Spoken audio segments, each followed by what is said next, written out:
দেখো স্ক্রিন দেখতে পাচ্ছ তো? হ্যাঁ হ্যাঁ হ্যাঁ আচ্ছা, চল তাহলে আজকে আমাদের আলোচনাটা হবে কিসের উপরে? ইলেকট্রোনেগেটিভিটির উপরে। আজকে পুরো ক্লাসটাই হচ্ছে ইলেকট্রোনেগেটিভিটি নিয়ে আমরা কথাবার্তা বলবো। তাহলে এই তিনটে কনসেপ্ট ভীষণ ইম্পর্টেন্ট। একটা হচ্ছে ইলেকট্রন, প্রথমটা হচ্ছে আয়নাইজেশন এনার্জি, সেকেন্ড ছিল ইলেকট্রন অ্যাফিনিটি, থার্ড হচ্ছে ইলেকট্রোনেগেটিভিটি। এগুলো খুব ইম্পর্টেন্ট। চল আমরা শুরুটা করি একটা হোমোনিউক্লিয়ার ডায়াটমিক মলিকুল এ নিয়ে। ঠিক আছে? হোমোনিউক্লিয়ার ডায়াটমিক মলিকুল ধরো hydrogen, fluorine, chlorine, bromine etcetera. এই হোমোনিউক্লিয়ার ডায়াটমিক মলিকুলের যে বন্ডটা, সেই বন্ডটা হচ্ছে কোভ্যালেন্ট বন্ড। ঠিক আছে? আচ্ছা, ধরো হাইড্রোজেন মলিকুল কি করে তৈরি হচ্ছে যদি দেখো, তাহলে হাইড্রোজেন যেটা, তার একটা ইলেকট্রন আছে এবং সেটা 1s অরবিটাল এবং সেই ইলেকট্রনটা আনপেয়ার্ড ইলেকট্রন। আর একটা হাইড্রোজেন অ্যাটম, সেখানেও একই রকম ভাবে একটা ইলেকট্রন আছে, ইলেকট্রনিক কনফিগারেশন 1s1 এবং সেটা আনপেয়ার্ড। এবারে কোভ্যালেন্ট বন্ড যখন তৈরি করে, সেই আনপেয়ার্ড ইলেকট্রনগুলো বেসিক্যালি পেয়ার্ড হয়।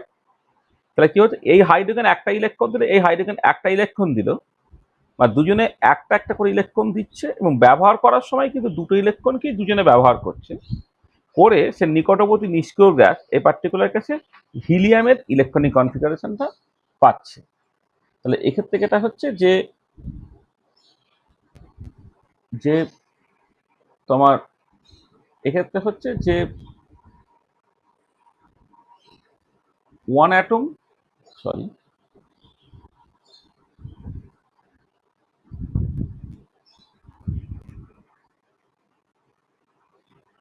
each atom share both the electrons equally and hence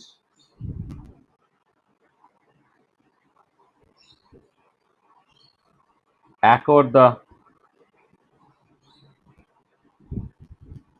electronic configuration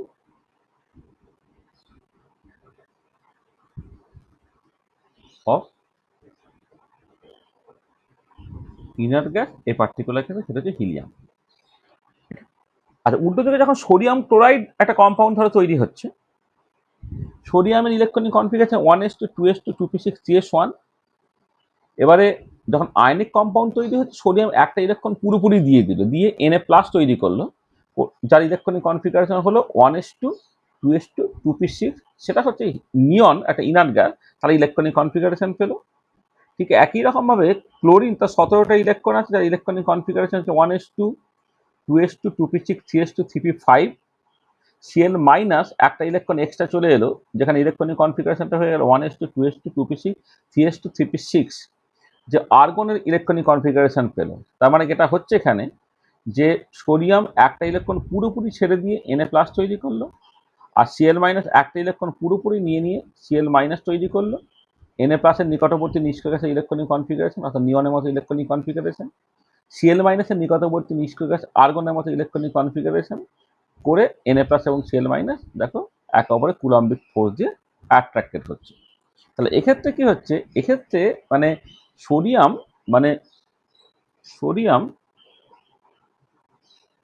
donates the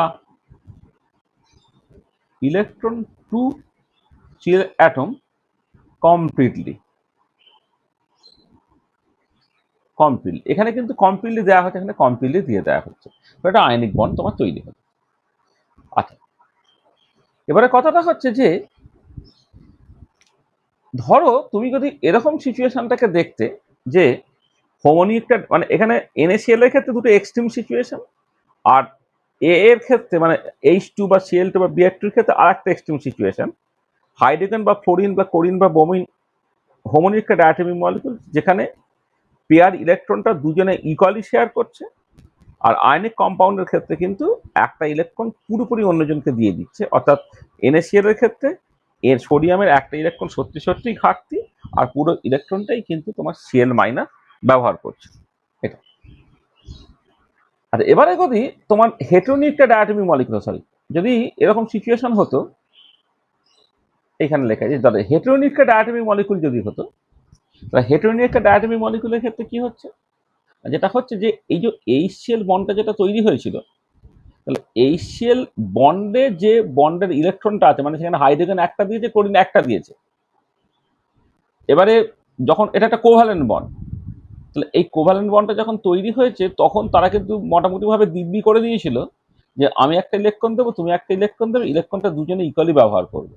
hydrogen যদি দুটো ইলেকট্রন ব্যবহার করে হিলিয়াম ইলেকট্রনিক কনফিগারেশন পাবে, ক্লোরিন যদি ওই ইলেকট্রনটা ব্যবহার করে তাহলে সে তোমার আর্গনের মতো ইলেকট্রনিক কনফিগারেশন পাবে এটা। কিন্তু বাস্তবে যেটা দেখা গেল সেটা হচ্ছে এই যে HCl এই কোভালেন্টলি বন্ডে যে দুটো ইলেকট্রন আছে সেক্ষেত্রে ক্লোরিন তার বেশি অংশটা নিচ্ছে, মানে হাইড্রোজেন সে পুরোপুরি ইলেকট্রনটা ছেড়ে দিতে পারলো না, আবার সে তার নিজের ইলেকট্রনটাকে পুরোপুরি ব্যবহারও করতে পারলো না। এই ক্লোরিন সে কি করছে না, তার ক্ষমতা আজ বেশি, সে এই কোভালেন্টলি বন্ডের ইলেকট্রনটাকে নিজের দিকে টেনে নিচ্ছে। সিমিলার সিচুয়েশন হচ্ছে জল মানে HF এর ক্ষেত্রে, এটাও কোভালেন্ট বন্ড, যেখানে কোভালেন্টলি বন্ডে দুটো ইলেকট্রন ছিল, সেই দুটো ইলেকট্রন দুজনে সমানভাবে ব্যবহার করবে এরকমভাবে প্রতিজ্ঞাবদ্ধ ছিল, কিন্তু ক্লোরিন তার ক্ষমতা বেশি, তার খিদে বেশি, সে কি করছে এই কোভালেন্টলি বন্ডের ইলেকট্রনটাকে নিজের দিকে টেনে নিচ্ছে। টেনে নিয়ে কি হচ্ছে, এটা দেখো পুরোপুরি টেনে নিলে সোডিয়াম ক্লোরাইডের ক্ষেত্রে Na+Cl মাইনাস হতো, এক্ষেত্রে এটা হলো H delta plus F delta minus হলো, বা H ডেল্টা প্লাস বা Cl ডেল্টা মাইনাস হলো। তাহলে এই যে সিচুয়েশনটা আছে কোভালেন্টলি বন্ডেড ইলেকট্রনটাকে, মানে কোন একটা এলিমেন্টের একটা ক্ষমতা যার জন্য কোভালেন্টলি বন্ডেড ইলেকট্রনটাকে সেটা নিজের দিকে টেনে নিচ্ছে, নিজের দিকে টেনে নিচ্ছে, সেটাকে বলা হচ্ছে তোমার ইলেকট্রোনেগেটিভিটি। এক সেকেন্ড,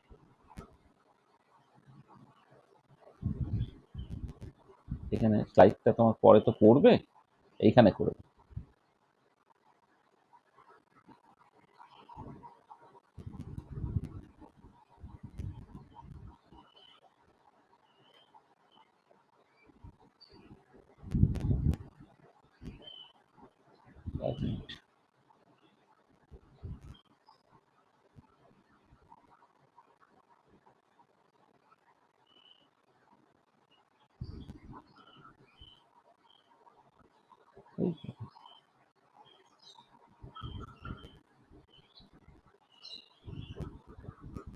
এটাকে সরাতে পারছি না, এখন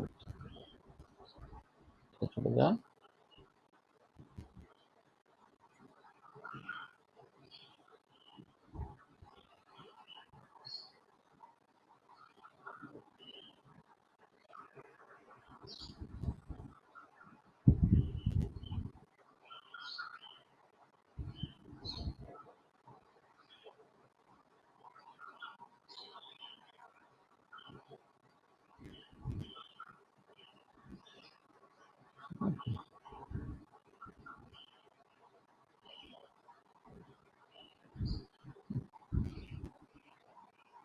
হ্যাঁ দেখো, যেটা বলছিলাম যে আগেরটা ছিল তোমার হোমোনিউক্লিয়ার ডায়াটমিক মলিকুল, আর এটা হচ্ছে হেটেরোনিউক্লিয়ার ডায়াটমিক মলিকুল। হেটেরোনিউক্লিয়ার ডায়াটমিক মলিকুলের ক্ষেত্রে তুমি যেটা দেখতে পাচ্ছ কি না, যদি এটা কোভালেন্ট বন্ড, এই বন্ডটা কোভালেন্ট বন্ড, এই বন্ডটা কোভালেন্ট বন্ড, কোভালেন্ট বন্ড হলেও তোমার এই যে পুরো এটা মানে কোভালেন্ট বন্ডের ইলেকট্রনটা দুজনে ইকুয়ালি শেয়ার করতে পারছে না, ফ্লোরিন ইলেকট্রনটা নিজের দিকে টেনে নিচ্ছে এইটা।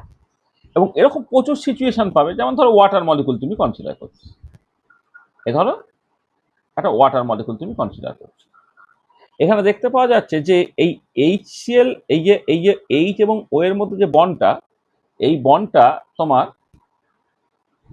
হাইড্রোজেন থেকে অক্সিজেনের থেকে ইলেকট্রন কাউটে চলে যাওয়ার চেষ্টা করছে, এখানেও হাইড্রোজেন থেকে অক্সিজেনের থেকে ইলেকট্রন কাউটে চলে যাওয়ার চেষ্টা করছে। ওই জন্য এখানে ডেল্টা পজিটিভ হলো, এখানে ডেল্টা পজিটিভ হলো, আর এখানে একটা বললাম 2 ডেল্টা নেগেটিভ একটা চার্জ তৈরি হলো। এটা অ্যামোনিয়া ধরো, অ্যাজ ফর এক্সাম্পল অ্যামোনিয়া, আমি এইরকমভাবে দেখাচ্ছি, এইচ এইচ এইচ, এটা হেটেরোনিউক্লিয়ার একটা মলিকুল। এখানে নাইট্রোজেন কি করছে, সে হাইড্রোজেন থেকে ইলেকট্রনটা নিজের দিকে টানছে, টেনে এর মাথায় ডেল্টা প্লাস, এর মাথায় ডেল্টা প্লাস, এর মাথায় ডেল্টা প্লাস, এটা ধরো 3 ডেল্টা মাইনাস তৈরি করলো। মানে ওভারঅল মলিকুলটা নিউট্রাল বলে এখানে যতগুলো ডেল্টা পজিটিভ চার্জ করছি এখান থেকে ততগুলো ডেল্টা নেগেটিভ চার্জ আমি করে দিচ্ছি আর এটা। এছাড়া এরকম প্রচুর এক্সাম্পল তুমি পাবে, মানে যেসব কমন এক্সাম্পলগুলো এরকম প্রচুর পাবে, যেমন HCl, HBr পেয়েছো, জল পেয়েছো, অ্যামোনিয়া পেয়েছো, এরকম প্রচুর পাবে। আবার অনেক সময় যেটা হয় যে সামহাউ একটা ভীষণ ইম্পর্টেন্ট জিনিস বলি, ধরো একটা BF3 মলিকুল তুমি কনসিডার করছো, BF3 F F F। এবারে কি হচ্ছে এখানে, যে ফ্লোরিন বেশি ইলেকট্রোনেগেটিভ বলে সে কোভ্যালেন্ট বন্ডে ইলেকট্রনটাকে নিজের দিকে টানছে, টেনে এইখানে ডেল্টা নেগেটিভ হলো, এখানে ডেল্টা নেগেটিভ হলো, এটা ডেল্টা নেগেটিভ হলো এইটা, হ্যাঁ, এবং এর মাথায় হচ্ছে তোমার 3 ডেল্টা পজিটিভ হয়ে গেল BH3 ক্ষেত্রে। কার্বন ডাইঅক্সাইড ধরো কনসিডার করছো তুমি, C⋯O,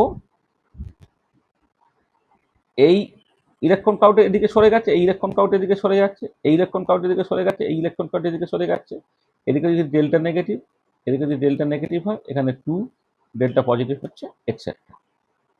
তাহলে দেখো তার তিনটে সিচুয়েশন, একটা হচ্ছে homonuclear diatomic molecule, homonuclear diatomic molecule যেটা কোভ্যালেন্ট বন্ড তৈরি করছে, homonuclear diatomic molecule which is covalent, তার জন্য দেখলাম। আর এখানে একটা হেটেরোনিউক্লিয়ার মলিকুল, এটা আয়নিক কম্পাউন্ড আর কি, এটা হচ্ছে এটা হচ্ছে কোভ্যালেন্ট, এটা হচ্ছে আয়নিক।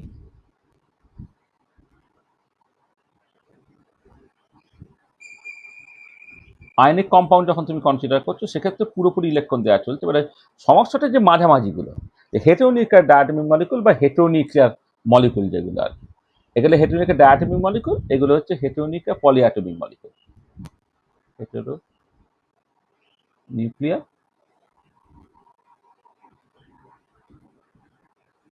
পলিঅ্যাটমিক মলিকুল। তাহলে ইলেকট্রোনেগেটিভিটি জিনিসটা তাহলে কি হলো না, ইলেকট্রোনেগেটিভিটি হচ্ছে কোন একটা এলিমেন্টের প্রপার্টি, যে প্রপার্টির জন্য এই কোভ্যালেন্টলি বন্ডের ইলেকট্রনটাকে সে তার নিজের দিকে টেনে নিচ্ছে, এইটা সেটা আমি ডেফিনেশন ফর্মে লিখেছি আর কি, সেটা নিজে না লিখে এখানে জাস্ট করে দেওয়া হয়। Electronegativity of an element can be defined as the qualitative measure of the ability of an atom in a chemical compound to attract shared electron to itself. ভালো করে বোঝার চেষ্টা করো, electronegativity of an element can be defined as the qualitative measure of the ability of an atom in a chemical compound to attract shared electron to itself. তাহলে বুঝতে পারলে electronegativity কাকে বলছি, মানে তড়িৎ ঋণাত্মকতা, বাংলায় যাকে বলা হয় তড়িৎ ঋণাত্মকতা। তড়িৎ ঋণাত্মকতা কাকে বলছি বুঝতে পারলে? হ্যাঁ, ঠিক আছে, সবাই বুঝতে পেরেছো? ও হ্যাঁ, আচ্ছা, দেখো this definition tells that the electronegativity is the property not of an isolated atom but of an atom in the molecule. দেখো এর আগে যখন আয়নাইজেশন এনার্জি বা ইলেকট্রন অ্যাফিনিটি নিয়ে আমি কথা বলছিলাম, আয়নাইজেশন এনার্জি বা ইলেকট্রন অ্যাফিনিটি এটা কিন্তু তোমার একটা আইসোলেটেড অ্যাটমের প্রপার্টি। আয়নাইজেশন এনার্জি বলার সময় কি হয়েছিল না, আইসোলেটেড গ্যাসিয়াস একটা অ্যাটম নিয়েছো, সেখান থেকে একটা ইলেকট্রন বেরোচ্ছে, তার জন্য কতখানি এনার্জি তোমাকে দিতে হচ্ছে। কারণ ইলেকট্রন অ্যাফিনিটি বলেছিলাম, কি বলেছিলাম, বলেছিলাম হচ্ছে একটা আইসোলেটেড গ্যাসিয়াস অ্যাটম আছে, সে একটা ইলেকট্রন অ্যাকসেপ্ট করে মনোনেগেটিভ অ্যানায়ন তৈরি করছে গ্যাসিয়াস স্টেটে, তার জন্য কতখানি এনার্জি রিলিজ হচ্ছে। তাহলে ওগুলো ছিল দেখা একটা ইন্ডিভিজুয়াল আইসোলেটেড অ্যাটমের প্রপার্টি। কিন্তু যখন আমি ইলেকট্রোনেগেটিভিটি বলছি, সেই ইলেকট্রোনেগেটিভিটি কিন্তু পুরোটাই হচ্ছে তোমার কোন একটা কোভ্যালেন্ট বন্ডেড যে মলিকুল আছে সেখানে কোন একটা অ্যাটমের যে ধর্ম বা প্রপার্টি সেটাই বলা হচ্ছে। আনলাইক আয়নাইজেশন এনার্জি আর electron affinity, electronegativity is not a measurable quantity. তুমি যখন আয়নাইজেশন এনার্জি ওই এনার্জিটাকে মাপতে পারছো, ইলেকট্রন অ্যাফিনিটি সেই এনার্জিটাকে ডিরেক্টলি মাপতে পারছো, বা কখনো কখনো তোমাকে ওই আগের দিন বলেছিলাম তোমার ইয়ে দিয়ে বর্ন হেবার সাইকেল দিয়ে তোমাকে বের করে নিতে হচ্ছিল। এটা মোদ্দা কথা হচ্ছে এটাকে একটা মেজার করা যায়, সেটা ডিরেক্টলি হতে পারে বা ইনডিরেক্টলি হতে পারে এইটা। কিন্তু তোমার ইলেকট্রোনেগেটিভিটি কিন্তু ওরকম ডিরেক্টলি মেজারমেন্টের বিষয় না, এটা একটা রিলেটিভ ব্যাপার। However, a number of numerical scales of electronegativity have been developed. তার মধ্যে তিনটে স্কেল খুব ইম্পর্টেন্ট, পাউলিং স্কেল, মুরিকান স্কেল আর অলরোড রসো স্কেল। তাহলে ইলেকট্রোনেগেটিভিটির বিভিন্ন স্কেল আছে। দেখবে অনেক সময় বলা হয় যে তোমার পাউলিং স্কেলে ফ্লোরিনের ইলেকট্রোনেগেটিভিটি 4, ক্লোরিনের ইলেকট্রোনেগেটিভিটি বা অক্সিজেনের ইলেকট্রোনেগেটিভিটি বললো যে 3.5। তাহলে এই যে এটা একটা স্কেল করে দেওয়া হয়, কোনো একটাকে ম্যাক্সিমাম ধরে সেই মতো করে একটা স্কেল করে দেওয়া হয়। ফ্লোরিনটাকে ম্যাক্সিমাম ধরে তার মতো করে একটা স্কেল করা হয়। ফ্লোরিনটা ম্যাক্সিমাম যদি 4 হয় তার রেসপেক্টে অন্যরা কি হবে, এরকম আর কি।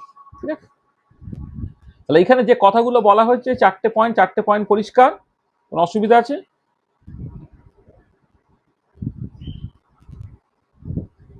ঠিক আছে, হ্যাঁ। আচ্ছা এবারে দেখো তুমি পাউলিং স্কেল তার অরিজিনটা কি এটা ওখানে বোঝা যায়। পাউলিং স্কেল দেখো, তুমি প্রথমে এই কতগুলো টার্ম বুঝে নাও। ধরো একটা এ বি একটা কোভ্যালেন্ট কম্পাউন্ড, এ একটা কোভ্যালেন্ট কম্পাউন্ড, বি একটা covalent compound.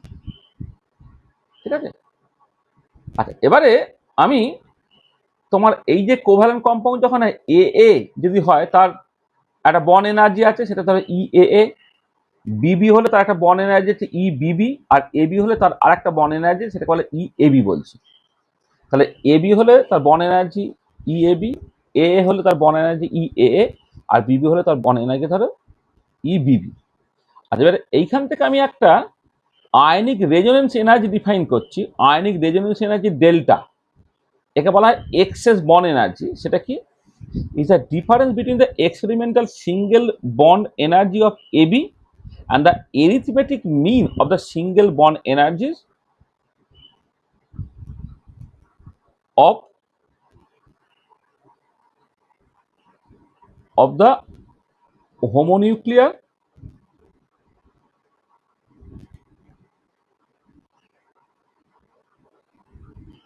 diatomic molecules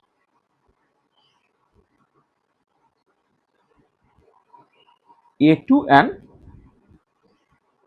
B2। এইটা দেখো, এই যে যেটা হচ্ছে যে এই এই এই এই টার্মটা প্রথমে বুঝে নাও। Ionic resonance energy by definition হচ্ছে ই এবি, অর্থাৎ যে মলিকুলটা তুমি কনসিডার করছো যদি এবি মলিকুল হয়, ধরো এই সেল মলিকুল তুমি কনসিডার করছো, এই সেল, তার জন্য তোমার এই বন্ড ডিসোসিয়েশন এনার্জি মাইনাস যদি H2 আর Cl2 হতো, তাহলে H2 বন্ড ডিসোসিয়েশন এনার্জি ই এ, Cl2 বন্ড ডিসোসিয়েশন এনার্জি হচ্ছে তোমার ই বিবি ডিভাইডেড বাই 2। তাহলে এইটা হচ্ছে ডেল্টা। তাহলে এইটা যদি ডেল্টা হয় তাহলে তোমার এ এবং বি এর ইলেকট্রোনেগেটিভিটি ডিফারেন্স, কাই দিয়ে ইলেকট্রোনেগেটিভিটি বোঝানো হচ্ছে। তাহলে কাই এ এবং কাই বি যদি এ আর বি এর ইলেকট্রোনেগেটিভিটি হয় তাদের ডিফারেন্সটা হচ্ছে রুট ওভার অফ ডেল্টা হয়, যেখানে ডেল্টাটা in the unit of electron volt per molecule. ডেল্টাটা যদি in the unit of electron volt per molecule এই ইউনিটে হয়, তাহলে chi A minus chi B root over of delta হয়। এবার অনেক সময় কি হয়, এই রেজোনেন্স এনার্জিকে বা আয়নিক রেজোনেন্স এনার্জিটাকে অনেক সময় কিলোজুল পার মোলে এক্সপ্রেস করতে হয়। যদি কিলোজুল পার মোলে এক্সপ্রেস করো তাহলে chi A minus chi beta হয়ে যাবে 0.102 into root over of delta হবে। আর যদি ডেল্টাটা in the unit of kilo calorie per mole হয় তখন সেটাকে লিখতে হবে 0.208 রুট ওভার অফ ডেল্টা। তাহলে তুমি খেয়াল করবে যে তোমার এই যে এনার্জিগুলো বা আয়নিক রেজোনেন্স এনার্জি বা আয়নিক রেজোনেন্স এনার্জি বের করার জন্য যে এবি তার বন্ড ডিসোসিয়েশন এনার্জি, বা এ তার বন্ড ডিসোসিয়েশন এনার্জি, বা বিবি বন্ড ডিসোসিয়েশন এনার্জির ভ্যালুগুলো বলে দেওয়া আছে কোন ইউনিটে দেওয়া আছে। যদি ইউনিটটা হচ্ছে ইলেকট্রন ভোল্ট পার মলিকুল হয়, just simply chi A minus chi B root over of delta করে দেবে। যদি যদি তোমার ডেল্টাটা কিলোজুল পার মোলে হয় তখন সেটা হচ্ছে 0.102 রুট ওভার অফ ডেল্টা হবে। আর যদি কিলো ক্যালোরি পার মোল হয় তাহলে 0.208 রুট ওভার অফ ডেল্টা হবে। এছাড়া ইলেকট্রন ভোল্ট পার মলিকুল থেকে কিলোজুল পার মোল বা কিলো ক্যালোরি পার মোলে ট্রান্সফর্ম করতে গেলে এই ফ্যাক্টরগুলো চলে আসছে, সেটা তোমাকে একটু পরে আমি দেখিয়ে দিচ্ছি। আর এবার এখানে একটা এক্সেপশন আছে। এক্সেপশন হচ্ছে যদি অ্যালকালি মেটাল হাইড্রাইডস হয়, অ্যালকালি মেটাল হাইড্রাইডস যদি হয়, যেমন সোডিয়াম হাইড্রাইড, ক্যালসিয়াম হাইড্রাইড ইত্যাদি ইত্যাদি, তার ক্ষেত্রে ডেল্টাটা তোমার এখানে কি ছিল ই AB minus E A plus E Bibi by 2, এইটাকে বলা হয় কি এরিথমেটিক মিন। আর এইখানে তার বদলে এটা হয়ে যাবে জিওমেট্রিক মিন। জিওমেট্রিক মিন কি root over of E A into E B B. তাহলে তুমি যদি অ্যালকালি মেটাল হাইড্রাইডস করো তাহলে এই ফর্মুলা ব্যবহার করবে, ডেল্টা প্রাইমের ফর্মুলা। আর যদি এমনি নর্মাল বাকি এলিমেন্টগুলোর, বাকি আলাদা কম্পাউন্ডগুলোর কথা বলো, তাহলে কিন্তু এই ডেফিনেশন তুমি ব্যবহার করবে। এখানে অ্যালকালি মেটাল হাইড্রাইডসের জন্য কিন্তু এটা এক্সেপশন, এটা তুমি আলাদা করে মনে রাখবে। আচ্ছা, এবারে দেখো এই যে একটা ইকুয়েশন থেকে যে অন্য ইকুয়েশন গুলো, যেটা electron volt in the unit of, মানে যখন ডেল্টাটা is in electron volt per molecule ছিল, সেইখান থেকে যখন আমি কিলো ক্যালোরি মোল বা কিলো জুল পার মোলে নিয়ে গেলাম, তখন তোমার কিরকম ভাবে ওই ডেটাটা কেন পাল্টাচ্ছে একটু খেয়াল করো। দেখো 1 ইলেকট্রন ভোল্ট মানে 1.602 ইন্টু 10⁻⁻19 জুল, এটা তো জানি। 1 ইলেকট্রন ভোল্ট মানে 1.602 ইন্টু 10⁻19 জুল। ডেল্টাটা যদি in the unit of joule per মোলে হয়, কি করে তুমি বের করবে? দেখো এনার্জিটা ছিল কি ইলেকট্রন ভোল্ট পার মলিকুল, তাহলে আমি এক ইলেকট্রন ভোল্ট মানে 1.602 ইন্টু 10⁻⁻19 জুল হয়ে গেল। তাকে আমি গুণ করছি কি দিয়ে? অ্যাভোগাড্রো নাম্বার দিয়ে, কারণ এখানে ছিল কি ইলেকট্রন ভোল্ট পার মলিকুল থেকে আমি এনার্জিটা in the unit of joule per মোলে করবো, অ্যাভোগাড্রো নাম্বার দিয়ে গুণ হয়ে গেল। গুণ হয়ে গেলে কত হচ্ছে দেখো, 9.648 ইন্টু 10⁻4 জুল পার মোল। তাহলে এটা হচ্ছে 96.48 কিলো জুল পার মোল হয়ে যাচ্ছে, কারণ 10⁻3 করে দিলে কিলো জুল হয়ে যেত, 96.48 কিলো জুল পার মোল। তাহলে তুমি দেখো এখানে তুমি যদি এটাকে কিলো ক্যালোরি পার মোলে করে ফেলো, তাহলে কি করতে হবে না, তোমার এই 96.48কে তোমাকে ভাগ করতে হচ্ছে 4.18 দিয়ে, তাহলে কিলো ক্যালোরি পার মোলে হয়ে যাচ্ছে। তাহলে ডেল্টাটা in the unit of joule per mole এখানে হয়ে গেল in the unit of kilo calorie per mole, মানে কিলো জুল পার মোল এবং কিলো ক্যালোরি পার মোলে তার ভ্যালুটা হয়ে যাচ্ছে। এই দেখো কিলো ক্যালোরি পার মোল হচ্ছে 23.06 কিলো ক্যালোরি পার মোল। আর এবারে দেখো তাহলে 1 ইলেকট্রন ভোল্ট পার মলিকুল যদি 96.48 কিলো জুল পার মোল হয়, তাহলে এই যে কাই এ মাইনাস কাই বি তার স্কোয়ারটাকে যদি আমি ডেল্টা বলি, তাহলে তোমার কাই এ, এক মিনিট, হ্যাঁ এই যে কাই এ, এই যে ঠিক আছে, chi A minus chi B root over of delta আছে, তাহলে chi A minus chi B তার স্কোয়ারটা হচ্ছে ডেল্টা। তাহলে দেখো, তাহলে এবারে আমি যেটা করছি যে যখন ইলেকট্রন ভোল্ট পার মলিকুলের ডেল্টা ছিল সেটা হচ্ছে এইটা, আর যখন তুমি এটা কিলো জুল পার মোলে করবে, এটাকে লিখতে হবে 96.48 into chi A minus chi B তার স্কোয়ার ইন্টু ডেল্টা। কেন এখানে দেখো 1 ইলেকট্রন ভোল্ট পার মলিকুল, সেটা হচ্ছে 96.48 কিলো জুল পার মোল যেহেতু হয়ে যাচ্ছে, হ্যাঁ, তাহলে আমি এটা করছি কি এখানে 96.48 into chi A minus chi beta স্কোয়ারটা হয়ে গেল delta. Chi A minus chi beta হয়ে যাচ্ছে root over of 1/96.48 into root over of delta, আর রুট ওভার অফ 1/96.48 এর ভ্যালু হয়ে যায় তোমার 0.102 এইটা। সেই জন্যে তুমি যখন এনার্জিটাকে in the unit of kilo joule per মোলে নেবে, তখন দেখো এইখান থেকে কেন এই 0.102টা এক্সট্রা চলে এলো তুমি সেটা বুঝতে পারবে। আচ্ছা, সিমিলার সিচুয়েশন হচ্ছে যখন তুমি ওটাকে কিলো ক্যালোরি পার মোলে নেবে, দেখো 23.06, এই 1 ইলেকট্রন ভোল্ট পার মলিকুল মানে 23.06 kilo calorie per mole.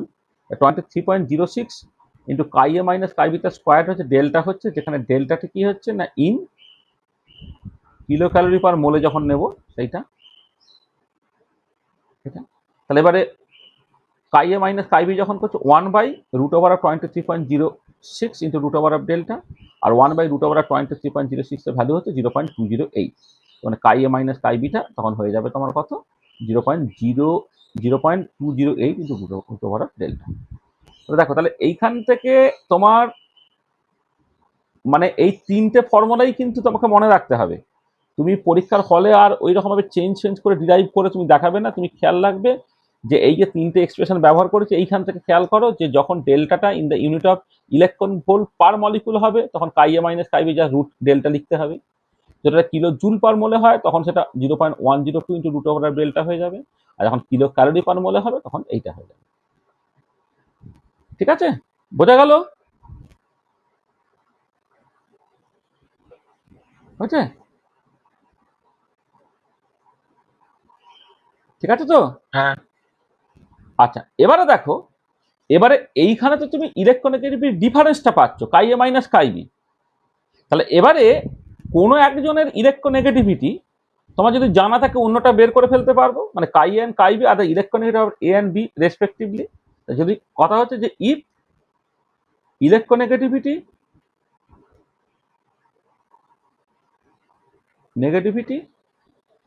of one element is known, then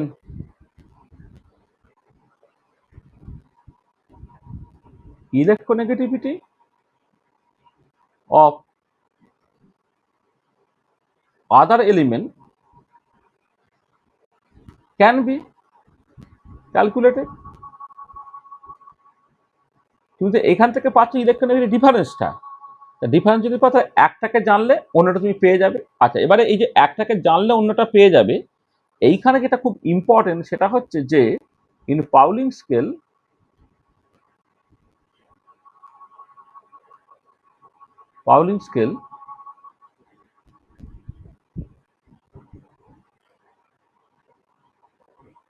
electronegativity of fluorine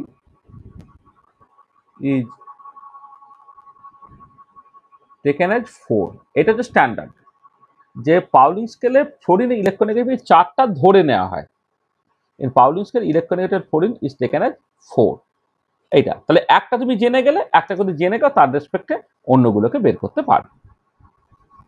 এবার একটা নিউমেরিক্যাল প্রবলেম দেখো, তাহলে তুমি ব্যাপারটাকে বুঝতে পারবে। ধরো বলছে calculate Pauling electronegativity of hydrogen atom from the following data. Hydrogen অ্যাটমের ইলেকট্রোনেগেটিভিটি বের করতে হয় ফ্রম দ্য ফলোইং ডেটা। বলছে কি বন্ড এনার্জিস যেটা কিলোজুল পার মোলে আছে অফ হাইড্রোজেন হচ্ছে 458, ফ্লোরিনে 155, এইচএফ হচ্ছে 565, আর পাউলিং ইলেকট্রোনেগেটিভ ফ্লোরিন হচ্ছে 4 বলে দিয়েছে। দেখো এবারে যেহেতু এনার্জিটা কিলোজুল পার মোলে আছে, তাহলে আমার ফর্মুলাটা কি, কাই এ মাইনাস কাই বিটা লিখতে হবে 0.102 রুট ওভার অফ ডেল্টা। এখানে ডেল্টা কত না E A B minus root over of, এই যে বলেছিলাম যে অ্যালকালি মেটাল হ্যালাইডস আর কি, এখানে সরি এক মিনিট, হাইড্রাইড সরি, মানে এটা তোমার যখন হাইড্রাইড যখন হচ্ছে, মানে এটা এটা এখানে অ্যালকালি মেটাল হাইড্রাইড শুধু না, অর তোমার এনি হ্যালাইড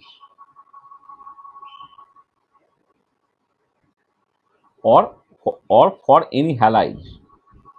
দেখো যখন কোনো হ্যালাইড কনসিডার করবো, এখানে এইচএফ তো একটা হ্যালাইড, এইচএফ যদি হ্যালাইড হয় তার ডেল্টাটা হয়ে যাবে E A B minus root over of E A two E B two. In our case কি হচ্ছে, ধরো এটা ধরো এফ আর বিটা ধরে নাও তোমার হাইড্রোজেন, এটা হচ্ছে ফ্লোরিন, বিটা হচ্ছে হাইড্রোজেন।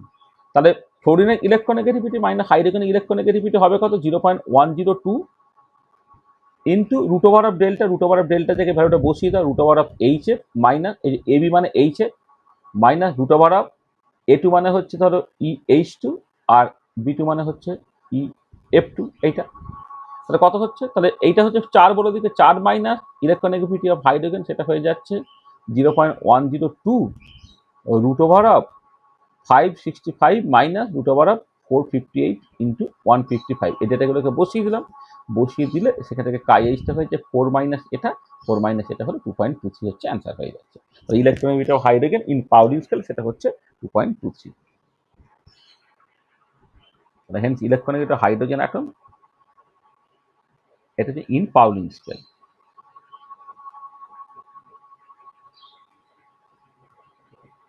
পাউলিং স্কেল তাহলে বোঝা গেছে নিউমেরিক্যাল প্রবলেমটা কেমন করে করলাম আমি, পরিষ্কার?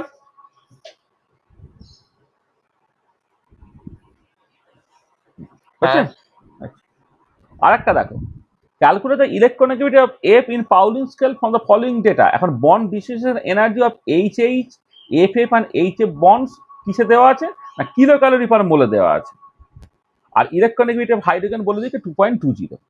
তোমাকে ফ্লোরিনটা বের করতে হবে 2.20 বলে দেওয়া আছে। দেখো একদম একই রকমের প্রবলেম, কোন ফর্মুলাটাকে কাজে লাগিয়ে তুমি করবে না chi A minus chi B equal to 0.208 into root over of delta. এইটা এই যেহেতু কিলো ক্যালোরি পার মোলে আছে, chi A minus chi beta হচ্ছে 0.208 রুট ওভার অফ ডেল্টা। এবার কাজ বসিয়ে দিলে ক্লোরিন মাইনাস হাইড্রোজেন, এইটা হচ্ছে মানে এখানে সবসময় তোমার এই বাদিকটা যখন তুমি করবে তখন খেয়াল রাখবে যে এটা তোমার বেশি মাইনাস কম করবে, কারণ ডান দিকে আমি পজিটিভ ভ্যালুটাই শুধুমাত্র নেব। তো দেখো একদম ডেটাগুলো অ্যাজ ইট ইজ আছে, আমি বসিয়ে দিলাম। হাইড্রোজেনের জন্য যেহেতু তার ইলেকট্রোনেগেটিভিটি পাউলিং স্কেলে 2.20 বলে দেওয়া আছে, তুমি এখান থেকে বের করবে, করে দেখো 3.99 বেরোচ্ছে। শুধু ফর্মুলাটা কি চেঞ্জ হলো দেখো, এটা কিলো ক্যালোরি পার মোলে ছিল বলে কিলো জুল পার মোলে ছিল বলে এটা 0.102 রুট ওভার ডেল্টা, এখানে কিলো ক্যালোরি পার মোলে আছে বলে 0.208 রুট ওভার অফ ডেল্টা। আচ্ছা, আবার দেখো এখানে একটা বলছে calculate the electronegativity of arsenic in SF3 and SF5 given ASS bond distribution energy, FF bond distribution energy, ASA bond distribution energy বলে দেওয়া আছে। মানে SF3-তে F5-ও বলে দেওয়া আছে, SF3-তেও বলে দেওয়া আছে। আর ইলেকট্রোনেগেটিভিটি তোমার পাউলিং স্কেলে ফ্লোরিনের ক্ষেত্রে তোমার বলে দেওয়া আছে। আচ্ছা, ডেটাগুলো কিন্তু কিলোজুল পার মোলে আছে, তাহলে আমি যে ফর্মুলাটাকে ব্যবহার করছি কাই এ মাইনাস কাই বিটা হচ্ছে ওই যে 0.102 into root over of delta, যেখানে রুট ওভার অফ ডেল্টাটা হচ্ছে তোমার এই যে A minus root over of EAA into AAB এটা। আচ্ছা, এবারে SF5 এর ক্ষেত্রে এই ভ্যালুগুলোকে বসালে, SF5 এর ক্ষেত্রে তুমি ভ্যালুগুলোকে বসাচ্ছ, কেন ASFটা হচ্ছে 485, ASS আর FF লাগবে, ASS 146, FF হচ্ছে 155, বসালে বসিয়ে হলো 1.86 হলো।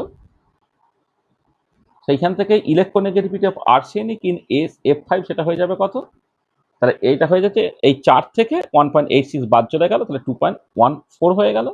একই লজিকে তোমার SF3 ক্ষেত্রে এটা হলো 2.37 হলো, 2.37 হলো। তাহলে দেখো এখানে আর্সেনিকেরই ইলেকট্রন নেগেটিভিটিটা আমি দেখছি, কিন্তু কম্পাউন্ড টু কম্পাউন্ডে ভ্যারি করছে। যখন SF5 এর মধ্যে থাকছে তখন আর্সেনিকের ইলেকট্রন নেগেটিভিটি হয়েছে 2.14, আর যখন SF3 এর ক্ষেত্রে থাকছে তখন আর্সেনিকের ইলেকট্রন নেগেটিভিটি হয়ে যাচ্ছে 2.37। তাহলে পাউলিং স্কেলেও দেখো তুমি যখন কম্পাউন্ডটা পাল্টে দিচ্ছ একই এলিমেন্টের কিন্তু ইলেকট্রন নেগেটিভিটি তোমার পাল্টে যেতে পারে, মানে অক্সিডেশন স্টেটের উপর ইলেকট্রন নেগেটিভিটি নির্ভর করে।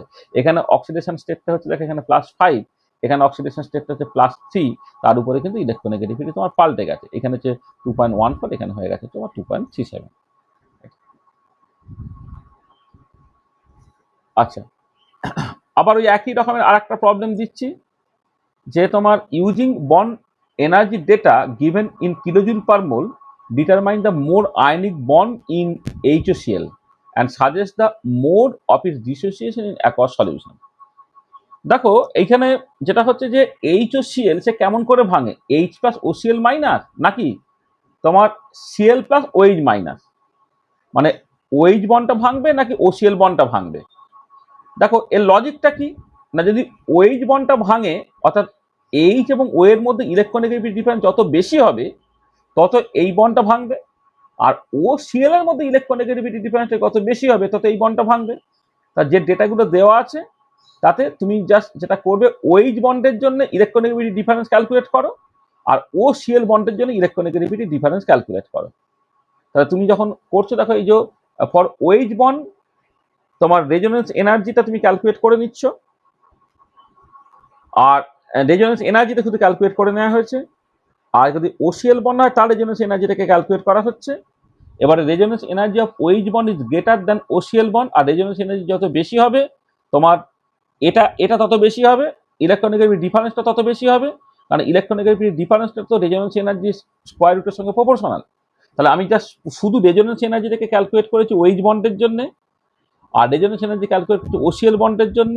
আমি কোনটা দেখছি না OH বন্ডের জন্য এখানে 212 আর OCl বন্ডের জন্য 33.13, তার মানে OH বন্ড তার তোমার ওই আয়নিক রেজোনেন্স এনার্জিটা বেশি, আর যেহেতু ইলেকট্রোনেগেটিভিটি ডিফারেন্সটা সেটা হচ্ছে ওই ডেল্টা তার স্কোয়ার রুটের সঙ্গে প্রপোর্শনাল, তাহলে রেজোনেন্স এনার্জি যেখানে বেশি ইলেকট্রোনেগেটিভিটি ডিফারেন্স সেখানে বেশি, আর ইলেকট্রোনেগেটিভিটি ডিফারেন্স যদি বেশি হয় তাহলে সেইটা অ্যাকচুয়ালি ভাঙবে।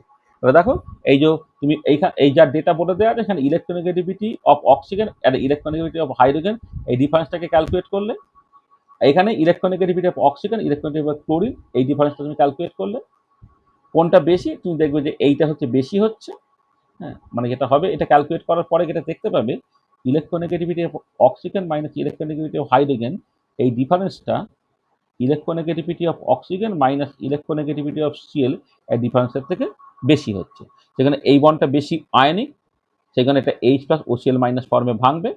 আর এই বন্ডটা যদি ভাঙতে হতো তাহলে CL plus plus OH minus হতো, এটা ভাঙতে চাইছে না। সেই জন্য এইটা যদি ভাঙে তাহলে সেটা অ্যাসিডের মতো বিহেভ করবে, এইটা ভাঙলে সে বেসের মতো বিহেভ করবে। এইটা প্রেফার্ড, তাহলে এইটা হচ্ছে this is preferred,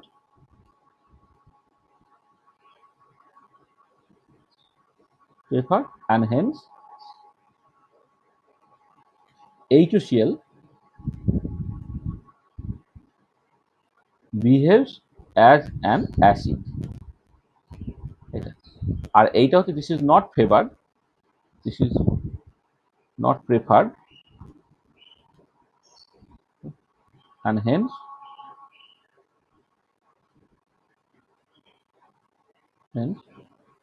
H2Cl cannot behave as a base. তাহলে বুঝতে পারলে, দেখো এই ইলেকট্রোনেগেটিভিটি ডিফারেন্স তোমাকে কেমন করে হেল্প করছে, যে H2Cl অ্যাকচুয়ালি কেমন করে ভাঙবে বা ভেঙে সে অ্যাসিডের মতো বিহেভ করবে নাকি বেসের মতো বিহেভ করবে। পরিষ্কার বুঝতে পেরেছো এটা? ঠিক আছে,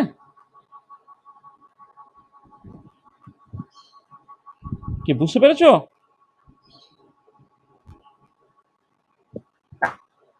কি হলো, কথা শুনতে পাচ্ছি না কারো।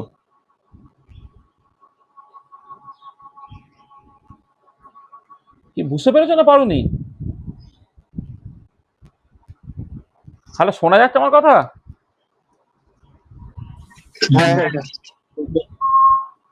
ঠিক আছে তো?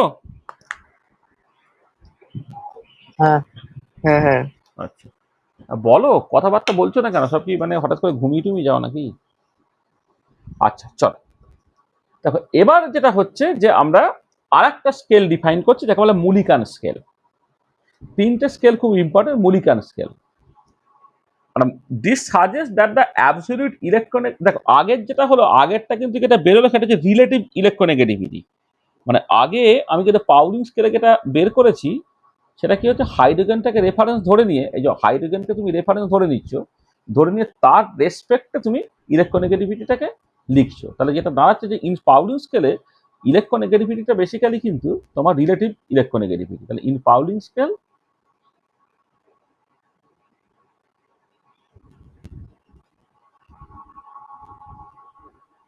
electronegativity of an element is actually the relative electronegativity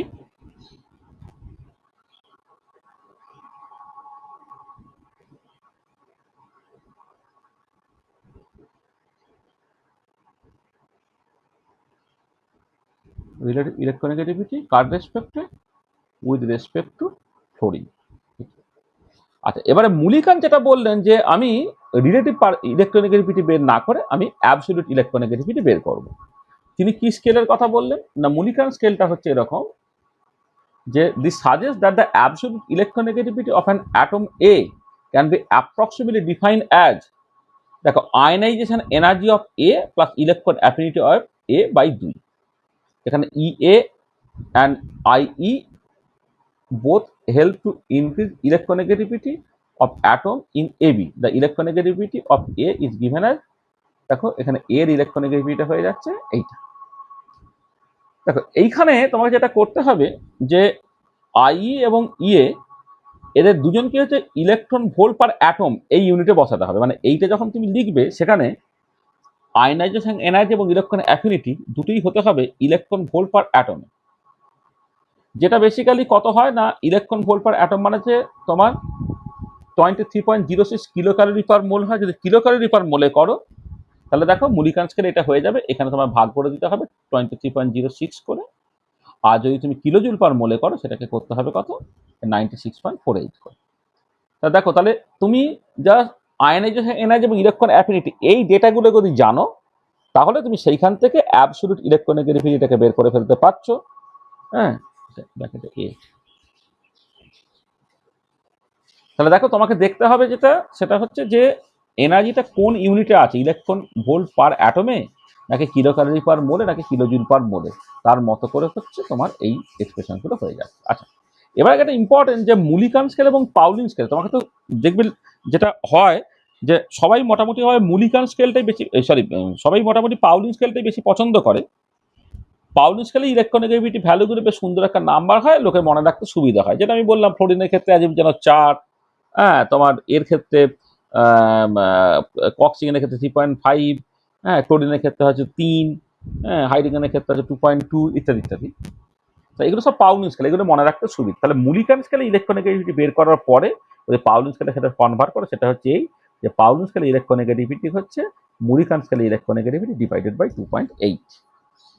তাহলে পাউলিন স্কেলে ইলেকট্রোনেগেটিভিটি হচ্ছে মুলিকান স্কেলে ইলেকট্রোনেগেটিভিটি ডিভাইডেড বাই 2.8।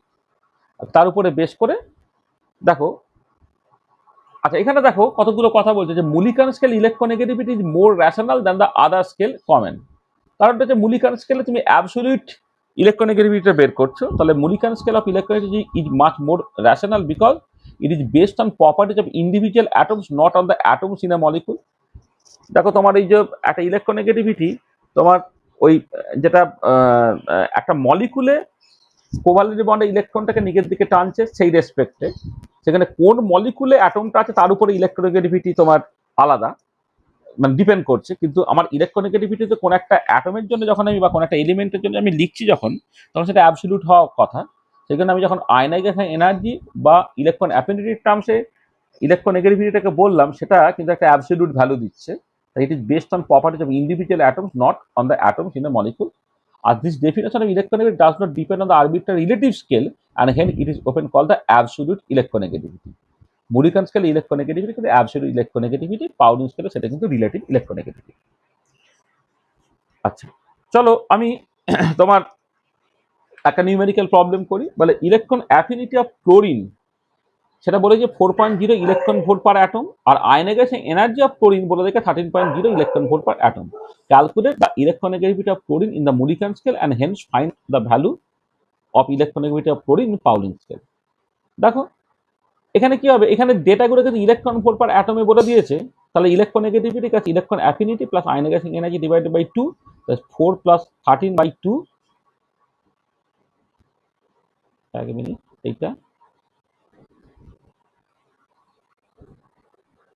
আচ্ছা এটা যোগ করলে কত হচ্ছে, এটা তোমার 8.5 ইলেকট্রন ভোল্ট পার অ্যাটম হচ্ছে। আর যখন তুমি পাউলিন স্কেল রিলেটিভ ইলেকট্রোনেগেটিভিটি করবে তখন 8.5 কে 2.8 দিয়ে ভাগ করে এটা 3.03 হয়ে যাবে। ঠিক আছে, এটা দেখো এই যে আমি এখানে বললাম যে পাউলিন স্কেল ইলেকট্রোনেগেটিভিটি আর মুলিকান স্কেল ইলেকট্রোনেগেটিভিটির ডিফারেন্সটা হচ্ছে এইটা, মানে Pauling scale electronegativity Mulliken scale divided by 2.8 হচ্ছে। এটা দেখো একটু, 1 মিনিট, 1 মিনিট।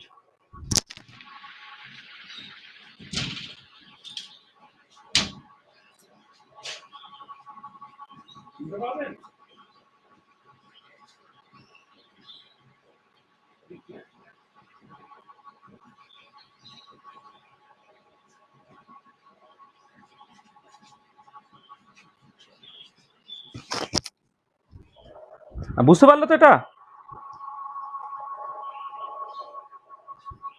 হ্যাঁ আচ্ছা পরের প্রবলেমটা দেখো, calculate the Mulliken electronegativity of fluorine and chlorine from the given data.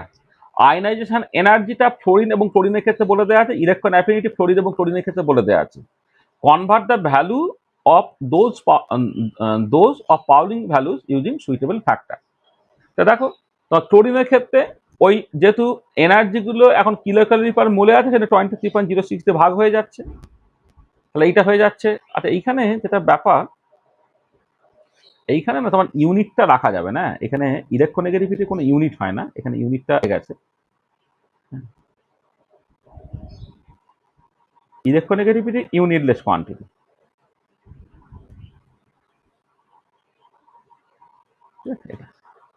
হ্যাঁ এবারে দেখো তুমি যখন এতে করছো মানে এনার্জিটা আয়নাইজেশন এনার্জি বা ইলেকট্রন অ্যাফিনিটি কিন্তু কিলো ক্যালোরি পার মোলে থাকে, 23.06 দিয়ে ভাগ হয়ে যাবে, তাহলে সেটা হয়ে যাচ্ছে ক্লোরিনের ক্ষেত্রে 8.296। এটা যদি পাউলিন স্কেলে কনভার্ট করো তাহলে 2.963 হচ্ছে। আর ফ্লোরিনের ক্ষেত্রে একই রকম ভাবে তুমি এই আয়নাইজেশন এনার্জি এবং ইলেকট্রন অ্যাফিনিটি যোগ করে 2 × 3.3.06 10.4 হচ্ছে মুলিকান স্কেলে, আর পাউলিন স্কেলে সেটা হয়ে যায় 3.715। যে ডেটাগুলো দেওয়া আছে সেখান থেকে ফ্লোরিন এবং ক্লোরিন তাদের ইলেকট্রোনেগেটিভিটি বেরিয়ে। আচ্ছা, আর একটা স্কেল নিয়ে কথাবার্তা বলবো, সেটাকে বলে অলরোজ রসো স্কেল। অলরোজ লসো স্কেল।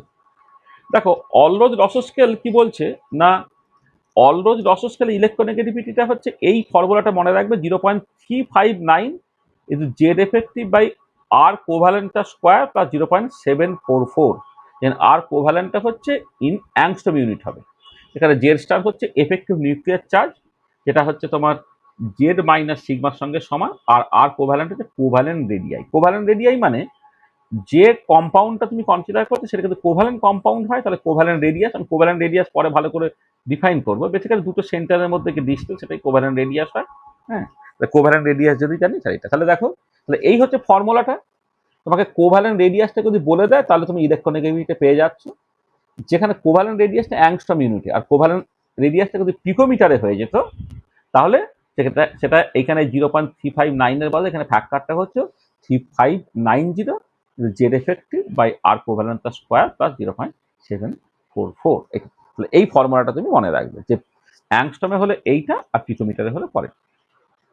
তো দেখো এখানে বলছে calculate the electronegativity of bromine, electronegativity of bromine atomic number 35 in the Allred Rochow scale, যেখানে কোভ্যালেন্ট রেডিয়াসটা বলে দেওয়া আছে 114 পিকোমিটার বলে দেওয়া আছে।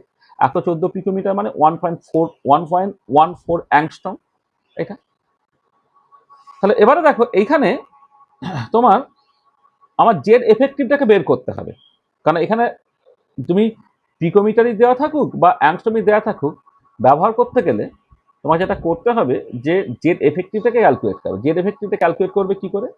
দেখো, ব্রোমিনে 35টা ইলেকট্রন আছে, তার electronic configuration 1s2 2s2 2p6 3s2 3p6 3d10 4s2 4p6 এটা।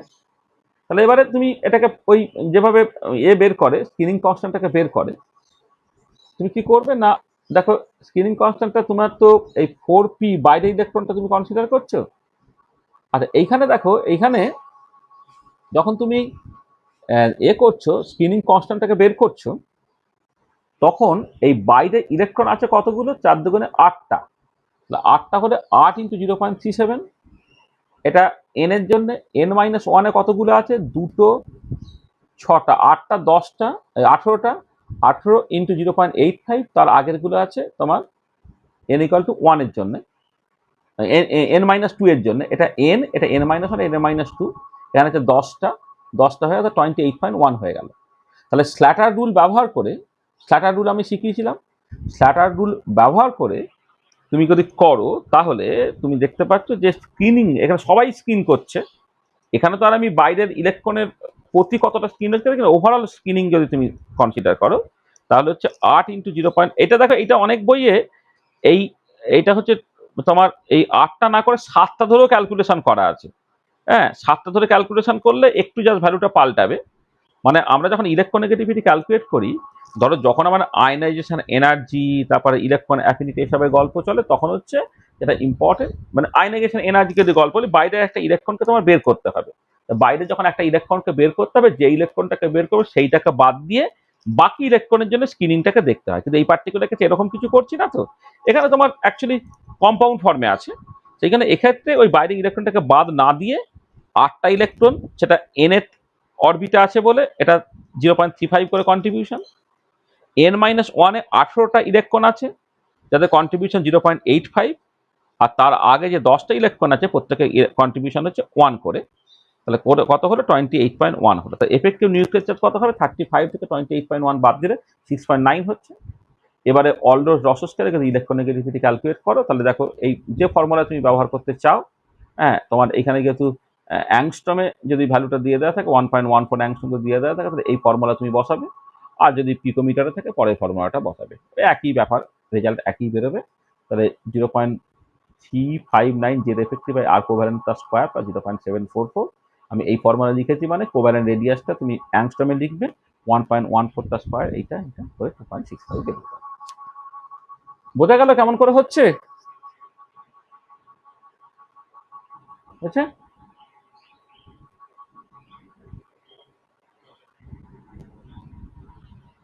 বুঝতে পেরেছো তো এটা? হ্যাঁ হ্যাঁ আচ্ছা, এবার আরেকটা প্রবলেম বলছি। Calculate the electronegativity of lead following all those losses procedure.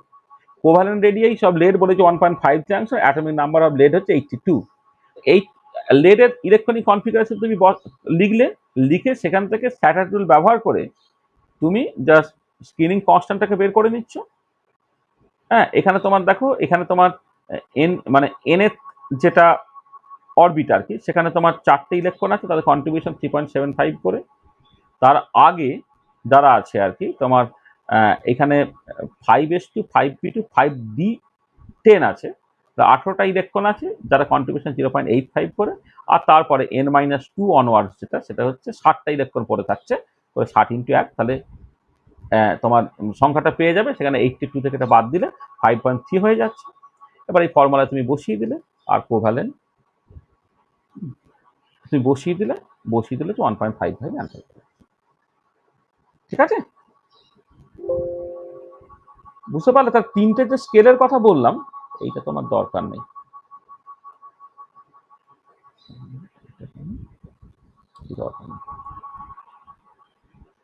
তাহলে দেখো, তাহলে প্রথমেই আমি যেটা আগে আয়নাইজেশন এনার্জি বা ইলেকট্রন অ্যাফিনিটির ক্ষেত্রে বলিনি, কিন্তু এক্ষেত্রে তোমার এই 3টে স্কেল কিন্তু খুব ইম্পর্টেন্ট। পাউলিং স্কেল, মুলিকান স্কেল এবং অলরোজ রসো স্কেল। এই 3টে স্কেল কিন্তু তোমার খুব ইম্পর্টেন্ট। ঠিক আছে, এটা তুমি মাথায় রাখো। আচ্ছা, এবারে নেক্সট চলে এসো, যেটা আগে যেমন করে পড়তাম, যে ইলেকট্রোনেগেটিভিটি কোন কোন ফ্যাক্টরের উপরে ডিপেন্ড করছে। Electronegativity is not an inherent property, but it depends on chemical environment. In Mulliken scale and Aldous-Russell scale, absolute electronegativity of an atom can be estimated. Electronegativity of an atom depends on the following factors. সেটা কি না, size of the atom, higher the size lower will be the electronegativity and vice versa. কত size বেশি হবে তোমার ইলেকট্রোনেগেটিভিটিটা হচ্ছে তত তোমার, মানে বেসিক্যালি কি হচ্ছে, আয়নাইজেশন এনার্জি এবং ইলেকট্রন অ্যাফিনিটি, এই মানে মুলিকান স্কেল যদি তুমি কনসিডার করো, ইলেকট্রন অ্যাফিনিটি এবং আয়নাইজেশন এনার্জি যত বেশি হবে, ইলেকট্রোনেগেটিভিটি তত বেশি হবে। তো আর ইলেকট্রোনেগেটিভিটি কি হলো, ionization energy plus electron affinity divided by 2। তাহলে ইলেকট্রন অ্যাফিনিটি এবং আয়নাইজেশন এনার্জি দুটোই যে কারণে বাড়ে, ইলেকট্রোনেগেটিভিটি সে কারণে বাড়বে। সাইজ অফ দ্য অ্যাটম যত ছোট হবে, ইলেকট্রন অ্যাফিনিটিও বাড়ে, আয়নাইজেশন এনার্জিও বাড়ে, সেই জন্য ইলেকট্রোনেগেটিভিটিও বেড়ে যাবে। এফেক্টিভ নিউক্লিয়ার চার্জ, দেখো অলরোজ রসো স্কেলটা ভালো করে খেয়াল করো, বা তুমি কোয়ালিটেটিভলি ইলেকট্রন অ্যাফিনিটি বা আয়নাইজেশন এনার্জির ক্ষেত্রে দেখো, যে higher the value of effective nuclear charge lower will be the atomic size and hence electronegativity will be higher. তুমি এইখান থেকে দেখলে বুঝতে পারবে, ধরো এই যে এফেক্টিভ নিউক্লিয়ার চার্জ, যেটা এফেক্টিভ নিউক্লিয়ার যত বেশি হয়ে যাচ্ছে, ইলেকট্রোনেগেটিভিটি তত বেশি হয়ে যাচ্ছে। ঠিক আছে, পেনিট্রেশন পাওয়ার, খুব অবভিয়াসলি পেনিট্রেশন পাওয়ার বেশি হলে স্ক্রিনিং করার এবিলিটি হবে, এফেক্টিভ নিউক্লিয়ার চার্জ তখন কমে যাবে, তাহলে করসপন্ডিং ইলেকট্রোনেগেটিভিটি কমে যাবে। For the same principal quantum number, the penetration power of various orbital runs at s greater than p greater than d greater than f. So s orbital has a higher penetration power, hence s orbital has a higher electronegativity than other, মানে যার penetration পাওয়ার এই যে মানে এই যে s orbital has a higher penetration power। এখানে আর কথা, দু একটা কথা লিখে দিই, s orbital has a higher penetration power, সেখানে হায়ার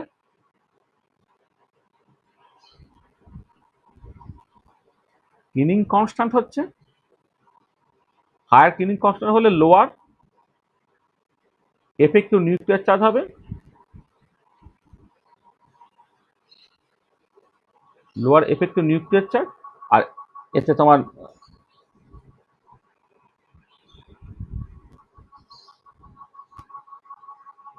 দাঁড়া, এটা একটু গন্ডগোল হলো, 1 মিনিট।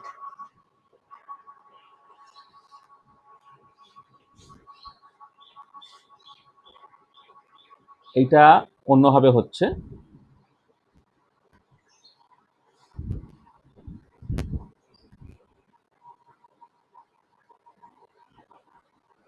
কারণ এখানটা হচ্ছে, এটা এখানে গন্ডগোল করছি, 1 মিনিট।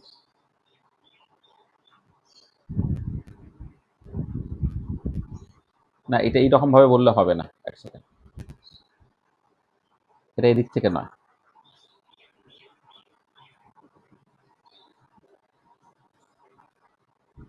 এইটা এইভাবে বলতে হবে। দেখো মানে S orbital has higher penetration power মানেটা কি, মানে মানে average distance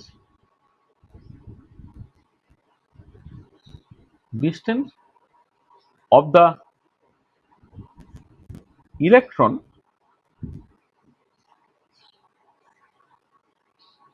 from the nucleus, average distance of the electron from the nucleus, s orbital হলে ডিস্টেন্সটা সবচেয়ে কম, দেন p অরবিটাল, দেন d অরবিটাল, দেন f অরবিটাল। তুমি খেয়াল করে দেখো, ধরো n ইকুয়াল টু 4 এর জন্য s আছে, p আছে, d আছে, f, এই চারটে অরবিটাল আছে, এবং চারটে অরবিটালের মধ্যে কোন অরবিটালের নিউক্লিয়াসের বেশি কাছে, না s অরবিটাল সবচেয়ে কাছে, তারপরে p, তারপর d, তারপরে f। তাহলে যদি s অরবিটাল কাছে থাকে তাহলে সেইখানে যে ইলেকট্রনটা আছে তার সঙ্গে নিউক্লিয়াসের অ্যাট্রাকশনটা বেশি হবে, আর নিউক্লিয়াসের অ্যাট্রাকশন বেশি হলে তার ইলেকট্রোনেগেটিভিটিটাও বেশি হবে। তাহলে কি বলছি না, যদি তোমার যে মানে তুমি এস অরবিটালে যদি কোনো একটা ইলেকট্রন থাকে তার অ্যাকচুয়ালি কি হয়, সে নিউক্লিয়াসের কাছে থাকে, নিউক্লিয়াস কাছে থাকার জন্যে সেই ইলেকট্রনটাকে আজকে বের করতে তোমার মানে বেশি মানে সেই মানে এতে যখন হবে তো বেশি এনার্জি লাগবে, তার আয়নাইজেশন এনার্জিটা বেশি হবে, ইলেকট্রন অ্যাফিনিটিটা বেশি হবে। মানে বলতে কথা হচ্ছে সেই ইলেকট্রনটাকে নিউক্লিয়াস আরো স্ট্রংলি অ্যাট্রাক্ট করবে, মানে অ্যাকচুয়ালি ওই অরবিটালের সাইজটা ছোট হয়ে যাচ্ছে, সাইজ ছোট হয়ে যাওয়ার জন্য তার করসপন্ডিং ইলেকট্রোনেগেটিভিটি বেশি হবে। তার মানে এটা খেয়াল রাখবে যে এস, পি, ডি, এফ এই চারটে অরবিটাল যদি সেম প্রিন্সিপাল কোয়ান্টাম নাম্বার হয়, এস অরবিটালে ইলেকট্রন থাকলে এস ক্যারেক্টার যত বেশি হবে তাহলে ইলেকট্রোনেগেটিভিটি তত বেশি হয়। কেন বলছি না, পেনিট্রেশন পাওয়ার যত বেশি হচ্ছে তার মানে কি হচ্ছে যে তুমি ধরো যদি সিএস অরবিটাল করো তাহলে তোমার যে মাঝে মানে বাইরের ম্যাক্সিমাটা ছাড়াও যে আগের দুটো ম্যাক্সিমা আছে সেই দুটো ম্যাক্সিমাতে তো ইলেকট্রন ক্লাউড আছে, সেই পার্টগুলো তো নিউক্লিয়াসের কাছে, যত বেশি নিউক্লিয়াসের কাছে হবে অ্যাজিভ যেন তার সাইজটা তত ছোট হয়ে যাচ্ছে, আর তার সাইজ যখন ছোট হয়ে যাচ্ছে, হ্যাঁ যেমন আমি বললাম সাইজ ছোট হলে হচ্ছে ইলেকট্রোনেগেটিভিটিটা বাড়ে, এক্ষেত্রে ইলেকট্রোনেগেটিভিটিটা বাড়বে, এটা মাথায় রাখবে। এবং এটা ওই জন্য পরবর্তীকালে যখন তুমি দেখবে কোনো একটা হাইব্রিড অরবিটালে এস ক্যারেক্টার যত বাড়ে তার ইলেকট্রোনেগেটিভিটি তত বেড়ে যায়। মানে ধরো তুমি একটা এসপি, sp2 আর sp3 এরকম হাইব্রিডাইজেশন আমি পরে শেখাবো তোমাদের, sp2 আর sp3 তিন রকমের হাইব্রিডাইজেশন আছে, যাতে sp-র ক্ষেত্রে এস ক্যারেক্টারটা বেশি দেন sp2 দেন sp3, এস ক্যারেক্টার বেশি হয়ে গেলে তোমার ইলেকট্রোনেগেটিভিটিটা বেড়ে যায়। আর কি স্টেট অফ হাইব্রিডাইজেশন, এই যে অলরেডি বলে দেওয়া আছে দেখো, this is basically based on the idea of penetration power of different orbitals which runs at s greater than p greater than d greater than f. Electronegativity increases with increase in s character in hybrid orbitals. As for example, electronegativity of carbon in sp3, sp2 and sp hybridized orbitals are 2.5, 2.75, 3.33 respectively. Similarly, electronegativity of nitrogen in sp3, sp2 and sp hybridized orbitals are 3.7, 3.9, 4.7. তার মানে দেখো sp3 থেকে sp2 থেকে sp2 যখন যাচ্ছি S character এখানে হচ্ছে 25%, এখানে হচ্ছে 33%, এখানে হচ্ছে 50%। এস ক্যারেক্টার বাড়লো বলে ইলেকট্রোনেগেটিভিটি বেড়ে গেছে। তাহলে যত বেশি তোমার এস ক্যারেক্টার বাড়বে ইন দ্য হাইব্রিড অরবিটাল তত ইলেকট্রোনেগেটিভিটি বেড়ে যাবে। আচ্ছা, অক্সিডেশন স্টেট আর charge of the ion, oxidation state যত বেশি হবে ইলেকট্রোনেগেটিভিটি তোমার তত বেশি হবে। তো higher the charge of an atom, effective nuclear charge Z effective increases, size decreases, and electronegativity increase করবে।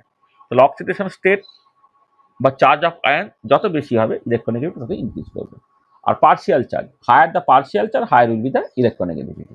পার্শিয়াল চার্জটা যত বেশি হবে তোমার ইলেকট্রোনেগেটিভিটিটা তোমার তত বেশি হবে।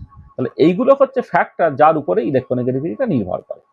তাহলে size of the atom, size যত ছোট ইলেকট্রোনেগেটিভিটি তত বেশি। Effective nuclear charge, effective nuclear charge যত বেশি হবে তোমার ইলেকট্রোনেগেটিভিটি তত বেশি হবে।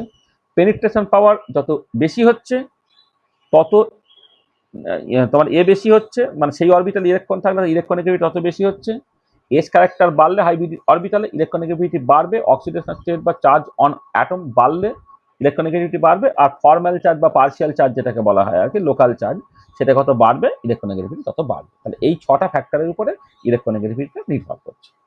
তাহলে বোঝা গেল যে কোন কোন ফ্যাক্টরের উপর ইলেকট্রোনেগেটিভিটি নির্ভর করছে সেটা বুঝতে পেরেছো?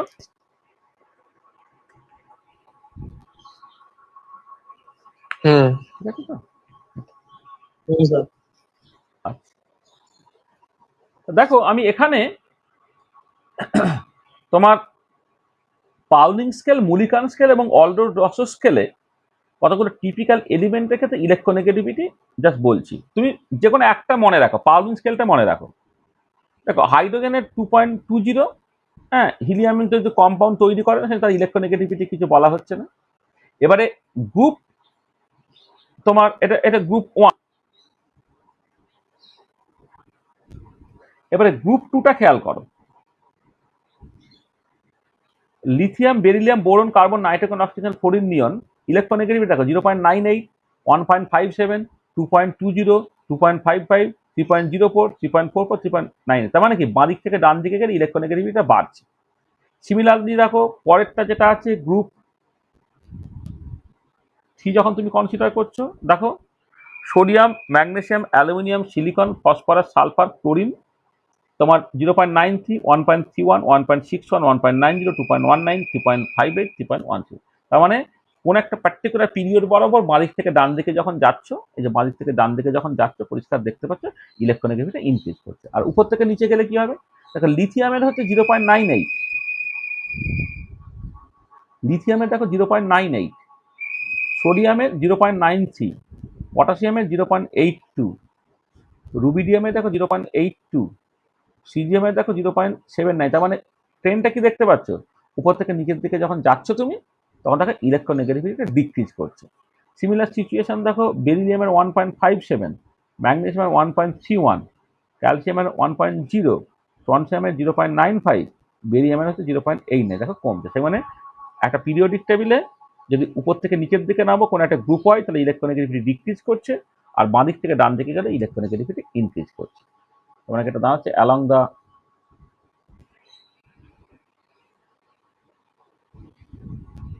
along the period ইলেকট্রোনেগেটিভিটি বাঁ দিক থেকে ডান দিকে তোমার বেড়ে গেছে, আর along the গ্রুপ কি হচ্ছে ইলেকট্রোনেগেটিভিটি উপর থেকে নিচের দিকে হচ্ছে আমার কমছে। তাহলে এই টেবিল থেকে সেটা পরিষ্কার, ঠিক আছে। তো পটাশিয়াম আর রুবিডিয়াম একই কেন? ওইগুলো কি বলতো, ওইগুলো ওই তোমার মানে জেনারেল ট্রেন্ডটা হচ্ছে উপর থেকে নিচের দিকে ডিক্রিজ করবে, কিন্তু কি হয় তোমার এই যে তুমি যখন অ্যাকচুয়ালি সত্যি সত্যি ক্যালকুলেট করবে, হ্যাঁ, তখন ওই মানে এখানে যেটা তোমার হয় আমি বলে দিই, ধরো পটাশিয়াম থেকে যখন রুবিডিয়ামে আসছে আমি এরকম বলেছিলাম এইখানে কি হচ্ছে তোমার এই 3D-টা ঢুকে যাচ্ছে। হ্যাঁ, 3D ঢুকে দেওয়ার জন্য তোমার মনে আছে কিনা দেখো, যখন আয়নাইজেশন এনার্জি নিয়ে কথাবার্তা বলেছিলাম তখন পিরিয়ড তোমার এই 2 থেকে যখনই তোমার 3-তে ঢোকে, হ্যাঁ, তখনই হচ্ছে 3D না, এখানে 4D ঢুকবে।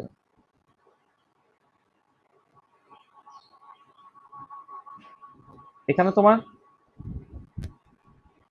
এই 4 তোমার মানে আমি অন্যভাবে বলতে গেলে এখানে হচ্ছে তোমার এই ডিফিউজ অরবিটাল গুলো ঢুকে যাচ্ছে। মানে এখান থেকে যখন তুমি ঢুকছে ধরো এই 2 থেকে 3-এ হচ্ছে 3D, 3 থেকে 4-এ যখন হচ্ছে 4D, তাহলে ডিফিউজ অরবিটাল গুলো যখন ঢুকে যাচ্ছে তখন তাহলে ডি অরবিটালের ক্ষেত্রে কি হয় না, ডি অরবিটালে তোমার পেনিট্রেশন মানে ওটা ডিফিউজ অরবিটাল, তার পেনিট্রেশন পাওয়ার কম হওয়ার জন্য স্ক্রিনিং করার এবিলিটি কম, আর স্ক্রিনিং করার এবিলিটি যদি তোমার কম হয়ে যায় তাহলে যেটা হবে যে এফেক্টিভ নিউক্লিয়ার চার্জটা বেড়ে যাচ্ছে।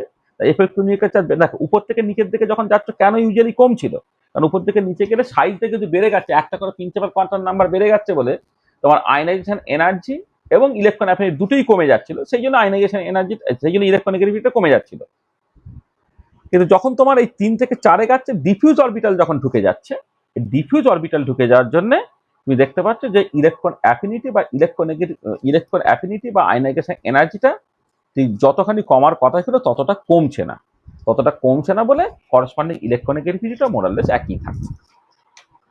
তুমি দেখবে আমরা এই জায়গাটা আলোচনা করেছিলাম যে যখন উপর থেকে নিচের দিকে যাচ্ছে দু একটা এক্সেপশনের কথা বলেছিলাম, যে যখন ডিফিউজ অরবিটাল গুলো ঢুকে যাচ্ছে তখন সাইজ বড় হচ্ছে বলে আয়নাইজেশন এনার্জিটা কমার কথা, কিন্তু ডিফিউজ অরবিটাল ঢুকে যাচ্ছে বলে তার পেনিট্রেশন পাওয়ার কম, তার স্ক্রিনিং করার এবিলিটি কম বলে এফেক্টিভ নিউক্লিয়ার চার্জ অ্যাকচুয়ালি তোমার বেশি হয়ে যাচ্ছে।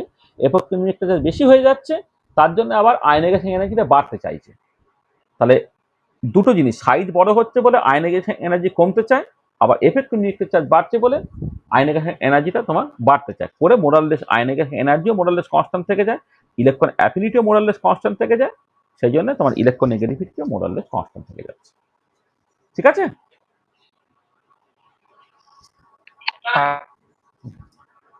চলে।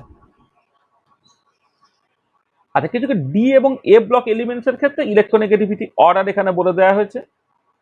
দেখো, এইগুলো তোমার কোনো জেনারেল ট্রেন্ড যে ফলো করবে সেরকম নয়, কিন্তু আমি ডেটাগুলোকে দিয়ে রাখলাম, অন্তত পাউলিং স্কেলে ডেটাগুলো তুমি একটু মনে রেখো।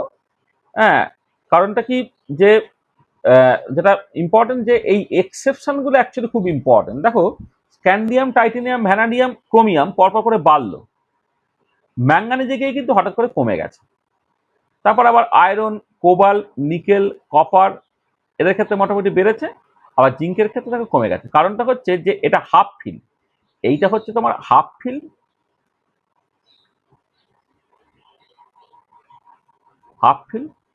আর এইটা হচ্ছে তোমার ফুল ফিল্ড।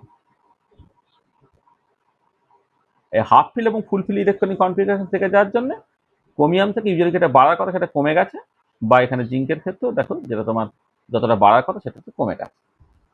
পরের ক্ষেত্রে সেই অর্ডারটা তোমার মেনটেন থাকে। মানে এক্ষেত্রে তোমার এই যে কি কি কারণে বেড়ে গেল বা কমে গেল, usually half feel full fill দিয়ে, হাফ ফিল ফুল ফিল মানে basically exchange energy pairing energy তুমি এক্সচেঞ্জ করতে পারবে। কিন্তু এগুলোর ক্ষেত্রে যেটা মূলত তুমি মনে রাখবে সেটা এক্সেপশন গুলো। তুমি দেখো, এই যে যখন এই যে scandium, titanium, vanadium, chromium, manganese, iron, cobalt, nickel, copper, zinc, এখানে অর্ডারগুলো দেখতে পাচ্ছ। ম্যাঙ্গানিজটাকে যদি তুমি একটু বাদ দাও আর জিটাকে যদি বাদ দাও, তাহলে বাঁ দিক থেকে ডান দিকে ইউজুয়ালি দেখো বেড়ে গেছে। কারণ কি না, থ্রিডিতে যখন ইলেকট্রনগুলো ঢুকছে তখন এফেক্টিভ নিউক্লিয়ার চার্জ বাড়ছে বলে ইলেকট্রন নেগেটিভিটি তোমার বাড়ছে। হ্যাঁ, মানে মোটামুটি ভাবে ইলেকট্রন অ্যাফিনিটি যে অর্ডারে চলে, ইলেকট্রন নেগেটিভিটি সেই অর্ডারে চলে মোটামুটি ভাবে। ইলেকট্রন অ্যাফিনিটির ক্ষেত্রে হচ্ছে একটা আইসোলেটেড গ্যাসিয়াস অ্যাটম, সে একটা ইলেকট্রন পুরোপুরি অ্যাকসেপ্ট করছে, আর ইলেকট্রন নেগেটিভিটি কোভালেন্টলি বন্ডেড ইলেকট্রন নিজের দিকে টানছে। তার মানে দুটোর নেচার মোরলেস একই রকমের। এফেক্টিভ নিউক্লিয়ার চার্জ যেহেতু বাড়ছে, সেই কারণে তোমার ইলেকট্রন নেগেটিভিটিটা বাড়ছে। কিন্তু এই যে এই এক্সেপশনগুলো তুমি একটু আলাদা করে মাথায় রাখো। পরেরটা ক্ষেত্রে দেখো সেই এক্সেপশনটা নেই। ইটারবিয়াম, জার্কোনিয়াম যেটা এই যে সিরিজটা, সেখানে দেখো এক্সেপশনটা নেই। মানে মূলত এই থ্রিডি ট্রানজিশন এলিমেন্টের ক্ষেত্রে এই এক্সেপশনগুলো একটু মাথায় রাখবে। তাহলে এই যে এক্সেপশনটা আর এই যে এক্সেপশনটা, হ্যাঁ, তাহলে নোট দ্য এক্সেপশন।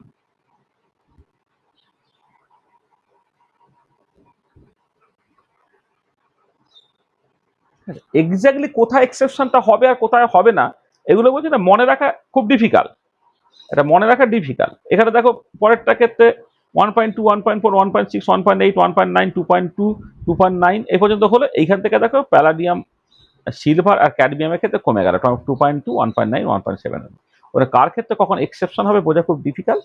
শুধু এক্সেপশন তোমার কাছে টেবিলটা থাকবে, ওই পিরিয়ডিক টেবিল যেটা বলেছিলাম তোমার রইলো। যদি এরকম কোনো এমসিকিউ থাকে যে টাইপের কিছু স্পেসিফিক এক্সেপশন দেখবে পরীক্ষায় রেগুলারলি পড়ে, সেই এক্সেপশনগুলো আলাদা করে তোমাকে মেমোরাইজ করে নিতে হবে, মুখস্থ করে নিতে হবে।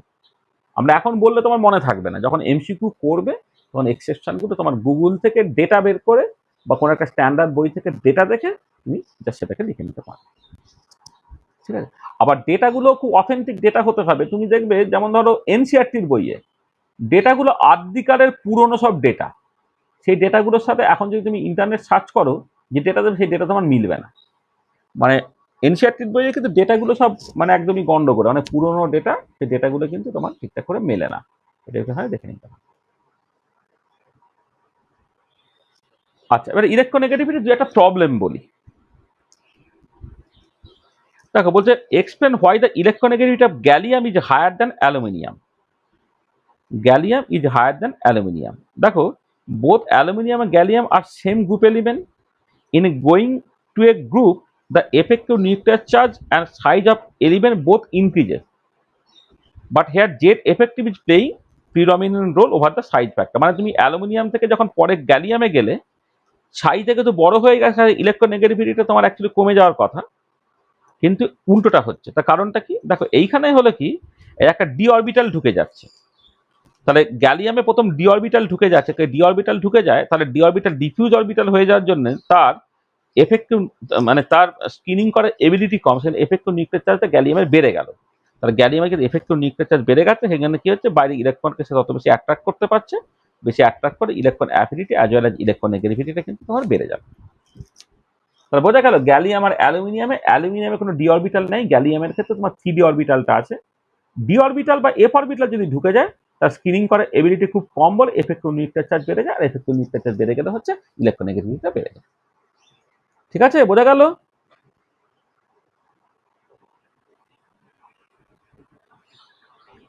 বুঝছে?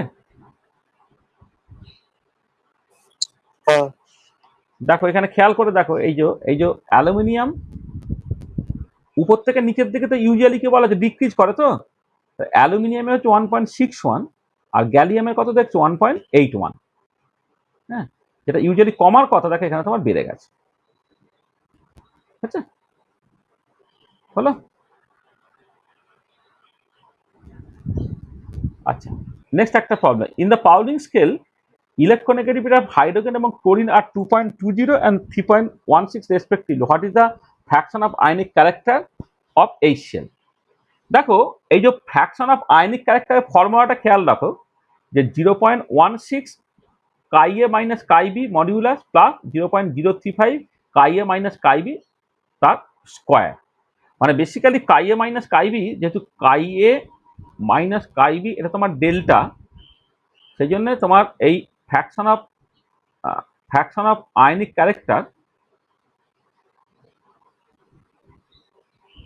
হ্যাঁ সেটা হয় হচ্ছে তোমার 0.16 into delta plus 0.035 into delta তার স্কোয়ার।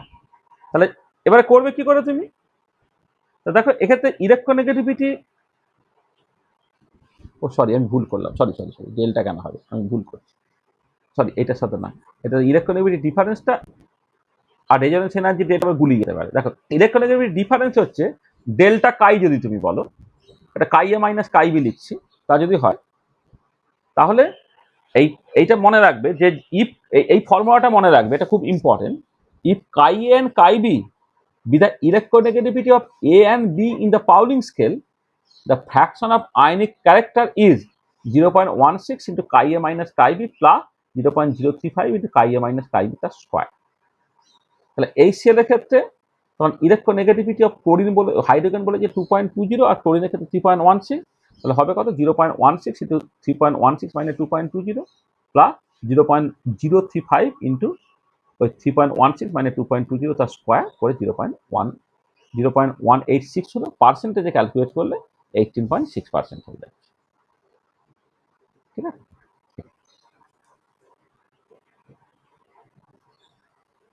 হলো? তাহলে দেখো এই ইলেকট্রোনেগেটিভিটি ডিফারেন্স যত বেশি হয়, এরকম দেখবে একটা কথা শুনবে যে ইলেকট্রোনেগেটিভিটি ডিফারেন্স যত বেশি হবে পার্সেন্ট অফ আয়নিক ক্যারেক্টারটা তত বেশি হয়। এই পার্সেন্ট অফ আয়নিক ক্যারেক্টার অনেক রকম ভাবে বের করার রাস্তা আছে, এই একটা পার্টিকুলার ফর্মুলা যেটা একটুখানি ভালো করে খেয়াল করে রাখবে। আর এইটা আলাদা করে করার দরকার নেই, what is Nagel scale of electronegativity এটা ধরো তোমার দরকার নেই। আচ্ছা, এবার একটা কথা বলি, আর অল্প কথাই বলবো, যে গ্রুপ ইলেকট্রোনেগেটিভিটি। দেখো আমি যখন ইলেকট্রোনেগেটিভিটি ক্যালকুলেট করলাম তখন আমি কি করলাম, তখন আমি যেটা করলাম যে পার্টিকুলার একটা অ্যাটম কোন একটা কম্পাউন্ডে যখন আছে তার ইলেকট্রোনেগেটিভিটি নিয়ে কথাবার্তা বললাম। আর এবারে অনেক সময় কি হয় যে অর্গানিকে বা আরো অনেক ক্ষেত্রেই যে একটা অ্যাটমের বদলে একটা group as a whole behave করে। ধরো তুমি অ্যালকিল গ্রুপ, ধরো মিথাইল গ্রুপ, CH3 গ্রুপটা, এই যে CH3 group, benzyl group, C6H5 group, NO2 group, COO group, CCl3 group, তাহলে অনেক সময় কি হয় যে পুরো গ্রুপটা অ্যাজ এ হোল তোমার অ্যাকচুয়ালি বিহেভ করে। তখন কি হয়, এই পুরো গ্রুপটার জন্য একটা ওভারঅল ইলেকট্রোনেগেটিভিটি বলা হয়, যাকে বলে গ্রুপ ইলেকট্রোনেগেটিভিটি। তাহলে the electronegativity associated with group of atom is called the group electronegativity. যেমন ধরো এক্ষেত্রে তুমি যদি মিথাইল গ্রুপ কনসিডার করো, তার গ্রুপ ইলেকট্রোনেগেটিভিটি 2.34, তুমি CH3 যখন করছো 3.35, CCl3 হচ্ছে 3.03, COOH হচ্ছে 2.8 থেকে 3.5 এর মধ্যে হয়, NO2 গ্রুপ হচ্ছে 3.4 হয়, C6H5 হচ্ছে 3 হয়, অ্যান্ড সো অন। একেবারে গ্রুপ ইলেকট্রোনেগেটিভিটি তার মানে যেটা দাঁড়াচ্ছে যে ধরো তুমি একটা কম্পাউন্ড কনসিডার করছো, ধরো HCl কনসিডার করেছিলে, সেইখানে তোমার কি হচ্ছে না এই হাইড্রোজেনের এবং ক্লোরিনের মধ্যে কোভালেন্ট বন্ডের ইলেকট্রনটা ক্লোরিনটাকে নিজের দিকে টানছে। ঠিক একই রকম ভাবে তুমি CH3Cl করো, একই রকমের সিচুয়েশন হচ্ছে। তাহলে এইখানে যেন অ্যাজ এ হোল যদি ডেল্টা প্লাস ডেল্টা মাইনাস হয়, তুমি এক্ষেত্রে লিখতে পারো এটা as a whole delta plus আর অ্যাজ এ হোল তোমার ডেল্টা মাইনাস হচ্ছে। তাহলে এক্ষেত্রে এই হাইড্রোজেনে আলাদা করে ইলেকট্রোনেগেটিভিটি, ক্লোরিনে একটা করে আলাদা করে ইলেকট্রোনেগেটিভিটি হয়, মিথাইল গ্রুপেরও একই অ্যাজ এ হোল তুমি একটা ইলেকট্রোনেগেটিভিটি পাবে। এছাড়া ধরো এরকম সিচুয়েশন হলো, এ ধরো বেঞ্জিন দিই, এ ধরো তোমার সিএল, এইখানে যে কার্বনের সঙ্গে ক্লোরিনের যে বন্ডটা আছে, তার বন্ডের ইলেকট্রনটা ক্লোরিন তার নিজের দিকে বেশি করে টানছে। হ্যাঁ, তাহলে সেইখানে এই যে C6H5 গ্রুপ মানে হচ্ছে এইটা হচ্ছে তোমার C6H5 গ্রুপ। এই গ্রুপটা অ্যাজ এ হোল তুমি একটা ইলেকট্রোনেগেটিভিটির কথা হচ্ছে বলতে পারবে, ইত্যাদি ইত্যাদি। তার মানে একটা গ্রুপের অ্যাজ এ হোল যে ইলেকট্রোনেগেটিভিটিটা, সেটাকে বলা হয় গ্রুপ ইলেকট্রোনেগেটিভিটি। আচ্ছা, আমি এই ইলেকট্রোনেগেটিভিটির উপর ডাইপোল মোমেন্টটা নির্ভর করে বলে আমি ডাইপোল মোমেন্টটা নিয়ে দু একটা কথাবার্তাকে সিম্পলি বলছি, দরকার নেই। মানে এটা এটা এটা বরং এক কাজ করি, এটা ডাইপোল মোমেন্টটা অ্যাকচুয়ালি তোমার এর মধ্যে আছে। ডাইপোল মোমেন্ট পার্টটা এখন বলে লাভ নাই। ডাইপোল মোমেন্টটা তোমার হচ্ছে কেমিক্যাল বন্ডিং এর মধ্যে আছে। আমি কেমিক্যাল বন্ডিং যখন পড়বো তখন ডাইপোল মোমেন্টটা নিয়ে কথাবার্তা বলবো। এবার কথাটা হচ্ছে ইলেকট্রোনেগেটিভিটি ডিফারেন্স থাকার জন্য ডাইপোল মোমেন্ট হয়, শুধু সেইটুকু ডেফিনেশন একটু জেনে রেখে দাও। তবে এই সেল এখানে ডেল্টা প্লাস, এখানে ডেল্টা মাইনাস, কারণ ক্লোরিন বেশি ইলেকট্রোনেগেটিভ বলে সে কোভালেন্ট বন্ডের ইলেকট্রনটাকে নিজের দিকে টেনে রেখেছে, মানে এটা ডেল্টা প্লাস, এটা ডেল্টা মাইনাস হয়েছে। আচ্ছা, এদের মধ্যে সেপারেশনটা ধরে নাও এল। আচ্ছা, ডাইপোল মোমেন্টটা কি করে ডিফাইন করবে? এই যে চার্জ সেপারেশনটা তৈরি হয়েছে, মানে এখানে যে চার্জ, এখানে সেই চার্জ, যে কোনো একটা চার্জকে নাও আর এদের মধ্যে ডিস্টেন্সটাকে নাও। Dipole moment is defined as Q into R. Dipole মোমেন্টের ম্যাগনিটিউডটা কত হবে? এই যে চার্জ সেপারেশন যেটা তৈরি হয়েছে তাকে তোমাকে এই দুটো চার্জের মধ্যে সেপারেশন এল দিয়ে তোমাকে গুণ করে দিতে হচ্ছে ডাইপোল মোমেন্ট। ঠিক আছে? আচ্ছা, কেমিস্ট কনভেনশনে যেটা হয়, ডাইপোল মোমেন্ট সবসময় পজিটিভ এন্ড থেকে নেগেটিভ এন্ডের দিকে যায়। দেখো এই যে সিএল যেহেতু মোর ইলেকট্রোনেগেটিভ, তাহলে এইটা ডাইপোল মোমেন্টের ডিরেকশন, বা এটা ডাইপোল মোমেন্টের ডিরেকশন। ডাইপোল মোমেন্ট একটা ভেক্টর কোয়ান্টিটি, এমনিতে ডাইপোল মোমেন্ট একটা ভেক্টর কোয়ান্টিটি, তার একটা ডিরেকশন আছে। ঠিক আছে?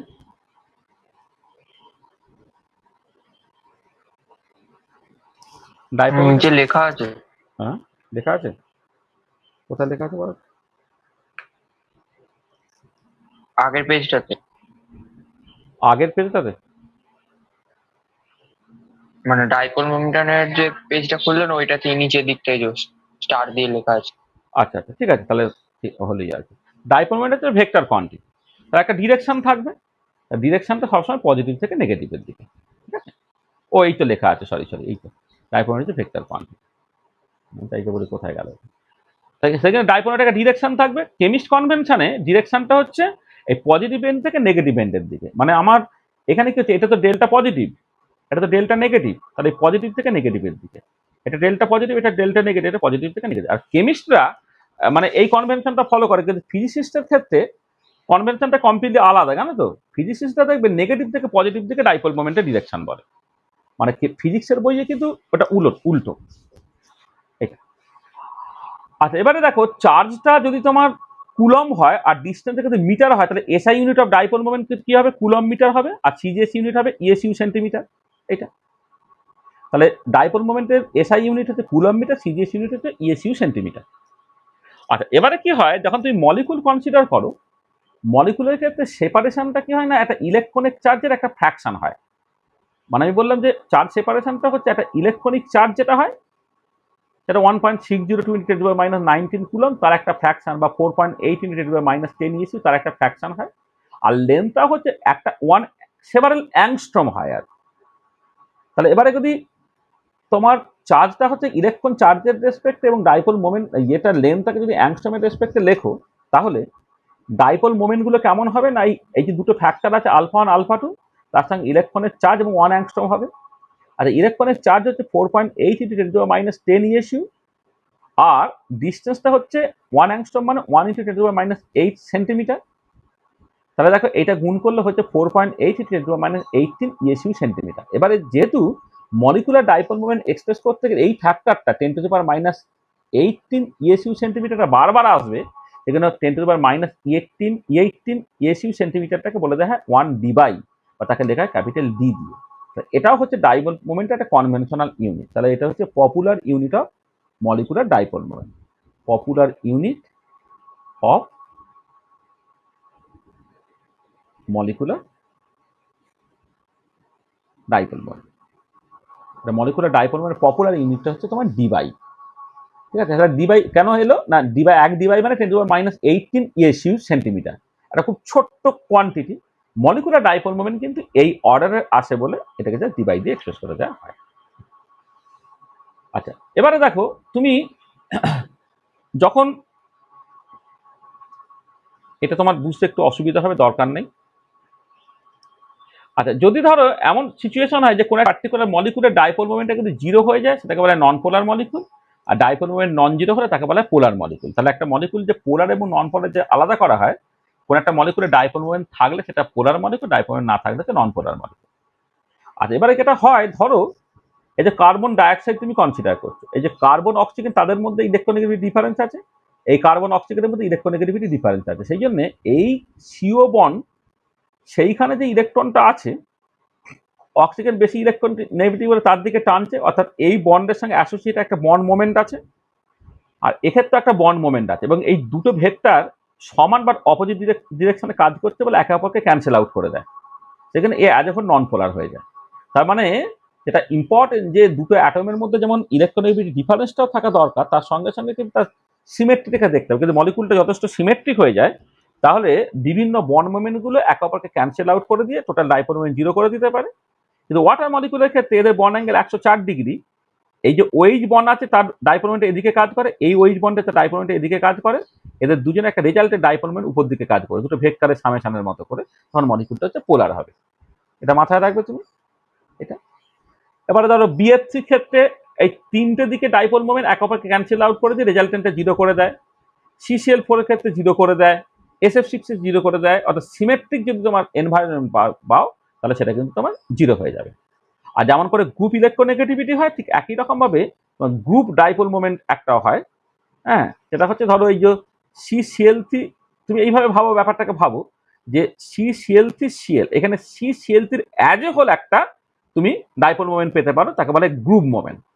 ঠিক আছে, যেমন এখানে তুমি ভাবো যে CCl4 তার ডাইপোল মোমেন্টটা জিরো, মানে কি তুমি মনে মনে এইরকম ভাবে যে এই মানে CCl3 সে ওভারঅল একটা মানে গ্রুপের মতো কাজ করছে, তার একটা ওভারঅল ইলেকট্রোনেগেটিভিটি আছে, আর এখানে ক্লোরিনের একটা ইলেকট্রোনেগেটিভিটি, দুটো যদি সমান হয়ে যায় তবে ওভারঅলটা জিরো হবে। তুমি ভাবতে পারো যে এই সিএল এর যা ইলেকট্রোনেগেটিভিটি, CCl3 এর ক্ষেত্রে ইলেকট্রোনেগেটিভিটি একই। সেই জন্য এই CCl3 তার অ্যাজ এ হোল একটা মোমেন্ট থাকতে পারে, সেটাকে বলা হচ্ছে তোমার গ্রুপ মোমেন্ট। ঠিক আছে, তাহলে মলিকুলার ডাইপোল মোমেন্ট যখন তুমি ক্যালকুলেট করবে, তখন এইরকম ভাবে করতে পারো, বন্ড মোমেন্টগুলো ভেক্টর অ্যাডিশন করে তুমি ওভারঅল গ্রুপ মোমেন্ট পেয়ে যেতে পারো, অথবা বন্ড মোমেন্টগুলো ক্যালকুলেট করে তুমি প্রথমে গ্রুপ মোমেন্ট পেলে, তারপর গ্রুপ মোমেন্টের ভেক্টর সামেশন করে, গ্রুপ মোমেন্ট পেলে তারপর গ্রুপ মোমেন্টের ভেক্টর সামেশন করে তুমি ওভারঅল ডাইপোল মোমেন্টটা তুমি পেয়ে যেতে পারো। তাহলে কি হচ্ছে না, যেমন করে একটা গ্রুপের ইলেকট্রোনেগেটিভিটি হয়, তেমন করে একটা গ্রুপের জন্য তোমার একটা ডাইপোল মোমেন্টের কন্ট্রিবিউশন তুমি ধরতে পারো অ্যাজ এ হোল। যেমন এক্ষেত্রে আমি যেটা বললাম, যেমন কার্বন ডাইঅক্সাইডের ক্ষেত্রে কি হলো না, এদিকে ডাইপোল মোমেন্ট এদিকে ডাইপোল মোমেন্ট এক অপরকে ক্যান্সেল আউট করলো। তাহলে এখানেও যখন ক্যান্সেল আউটটা করছে, তার মানে CCl3 যে ডাইপোল মোমেন্ট হবে, এই CCl একই ডাইপোল মোমেন্ট হবে। মানে এখানে mu for CCl3 equal to mu for CCl, এইটা এইটা এই দুটো সমান হচ্ছে। মানে এই যে এই তিনটে অ্যাজ সাম করছো তুমি, এই ধরো এই তিনটে তুমি অ্যাজ এ হোল সাম করছো, সাম করে ওভার একটা ডাইপোল মোমেন্ট এদিকে কাজ করলো, আর এইটার জন্য তোমার এদিকে কাজ করলো, এই দুটো একে অপরকে ক্যান্সেল আউট করলো। ঠিক আছে, সেখান থেকে তোমার গ্রুপ মোমেন্টের কনসেপ্ট আসছে। তাহলে ওভারঅল মলিকুলার ডাইপোল মোমেন্ট পেতে গেলে তুমি ইন্ডিভিজুয়াল যে ডাইপোল মোমেন্টগুলো, বন্ড মোমেন্টগুলো, সেগুলোকে যোগ করেও তুমি মলিকুলার ডাইপোল মোমেন্ট পেতে পারো, অথবা বন্ড মোমেন্টগুলো ভেক্টর সাম করে তুমি প্রথমে গ্রুপ মোমেন্ট পাও, তারপর গ্রুপ মোমেন্টগুলো ভেক্টর সাম করে তুমি overall dipole moment of the molecule তুমি পেতে পারো। ঠিক আছে, তাহলে আমি ডাইপোল মোমেন্ট এই কনসেপ্টটা ইলেকট্রোনেগেটিভিটির সাথে অ্যাসোসিয়েটেড বলে আমি ডাইপোল মোমেন্ট নিয়ে একটু কথাবার্তা বললাম। তবে ডাইপোল মোমেন্ট নিয়ে আমি আরো অনেক কথাবার্তা, আমাদের বন্ডিং এর ডাইপোল মোমেন্ট অ্যাকচুয়ালি আছে, পিরিয়ডিক প্রপার্টির মধ্যে ডাইপোল মোমেন্টটা নেই, সেখানে আমি এটাকে আমি আরেকবার ভালো করে তোমায় বলে দেবো। তাহলে তুমি মূলত ডাইপোল মোমেন্ট টার্মটা একটুখানি জেনে রাখলে এই পর্যন্ত, সেটা পরে আমার হেল্প করবে। এই আপ টু গ্রুপ ইলেকট্রোনেগেটিভিটি পর্যন্ত, এই পর্যন্ত টোটাল পুরো জিনিসটা আমি ধীরে ধীরে বললাম, সেই পর্যন্ত ব্যাপারটাকে বুঝেছি কিনা বল, কোনো অসুবিধা থাকলে বলে না। ঠিক আছে, হ্যাঁ। দেখো কারো কিছু বুঝতে অসুবিধা আছে?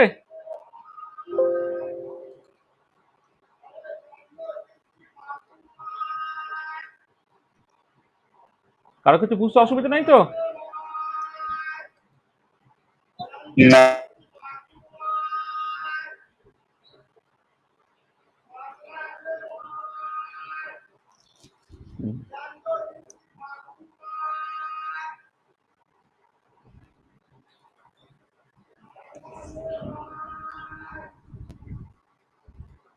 সেকেন্ড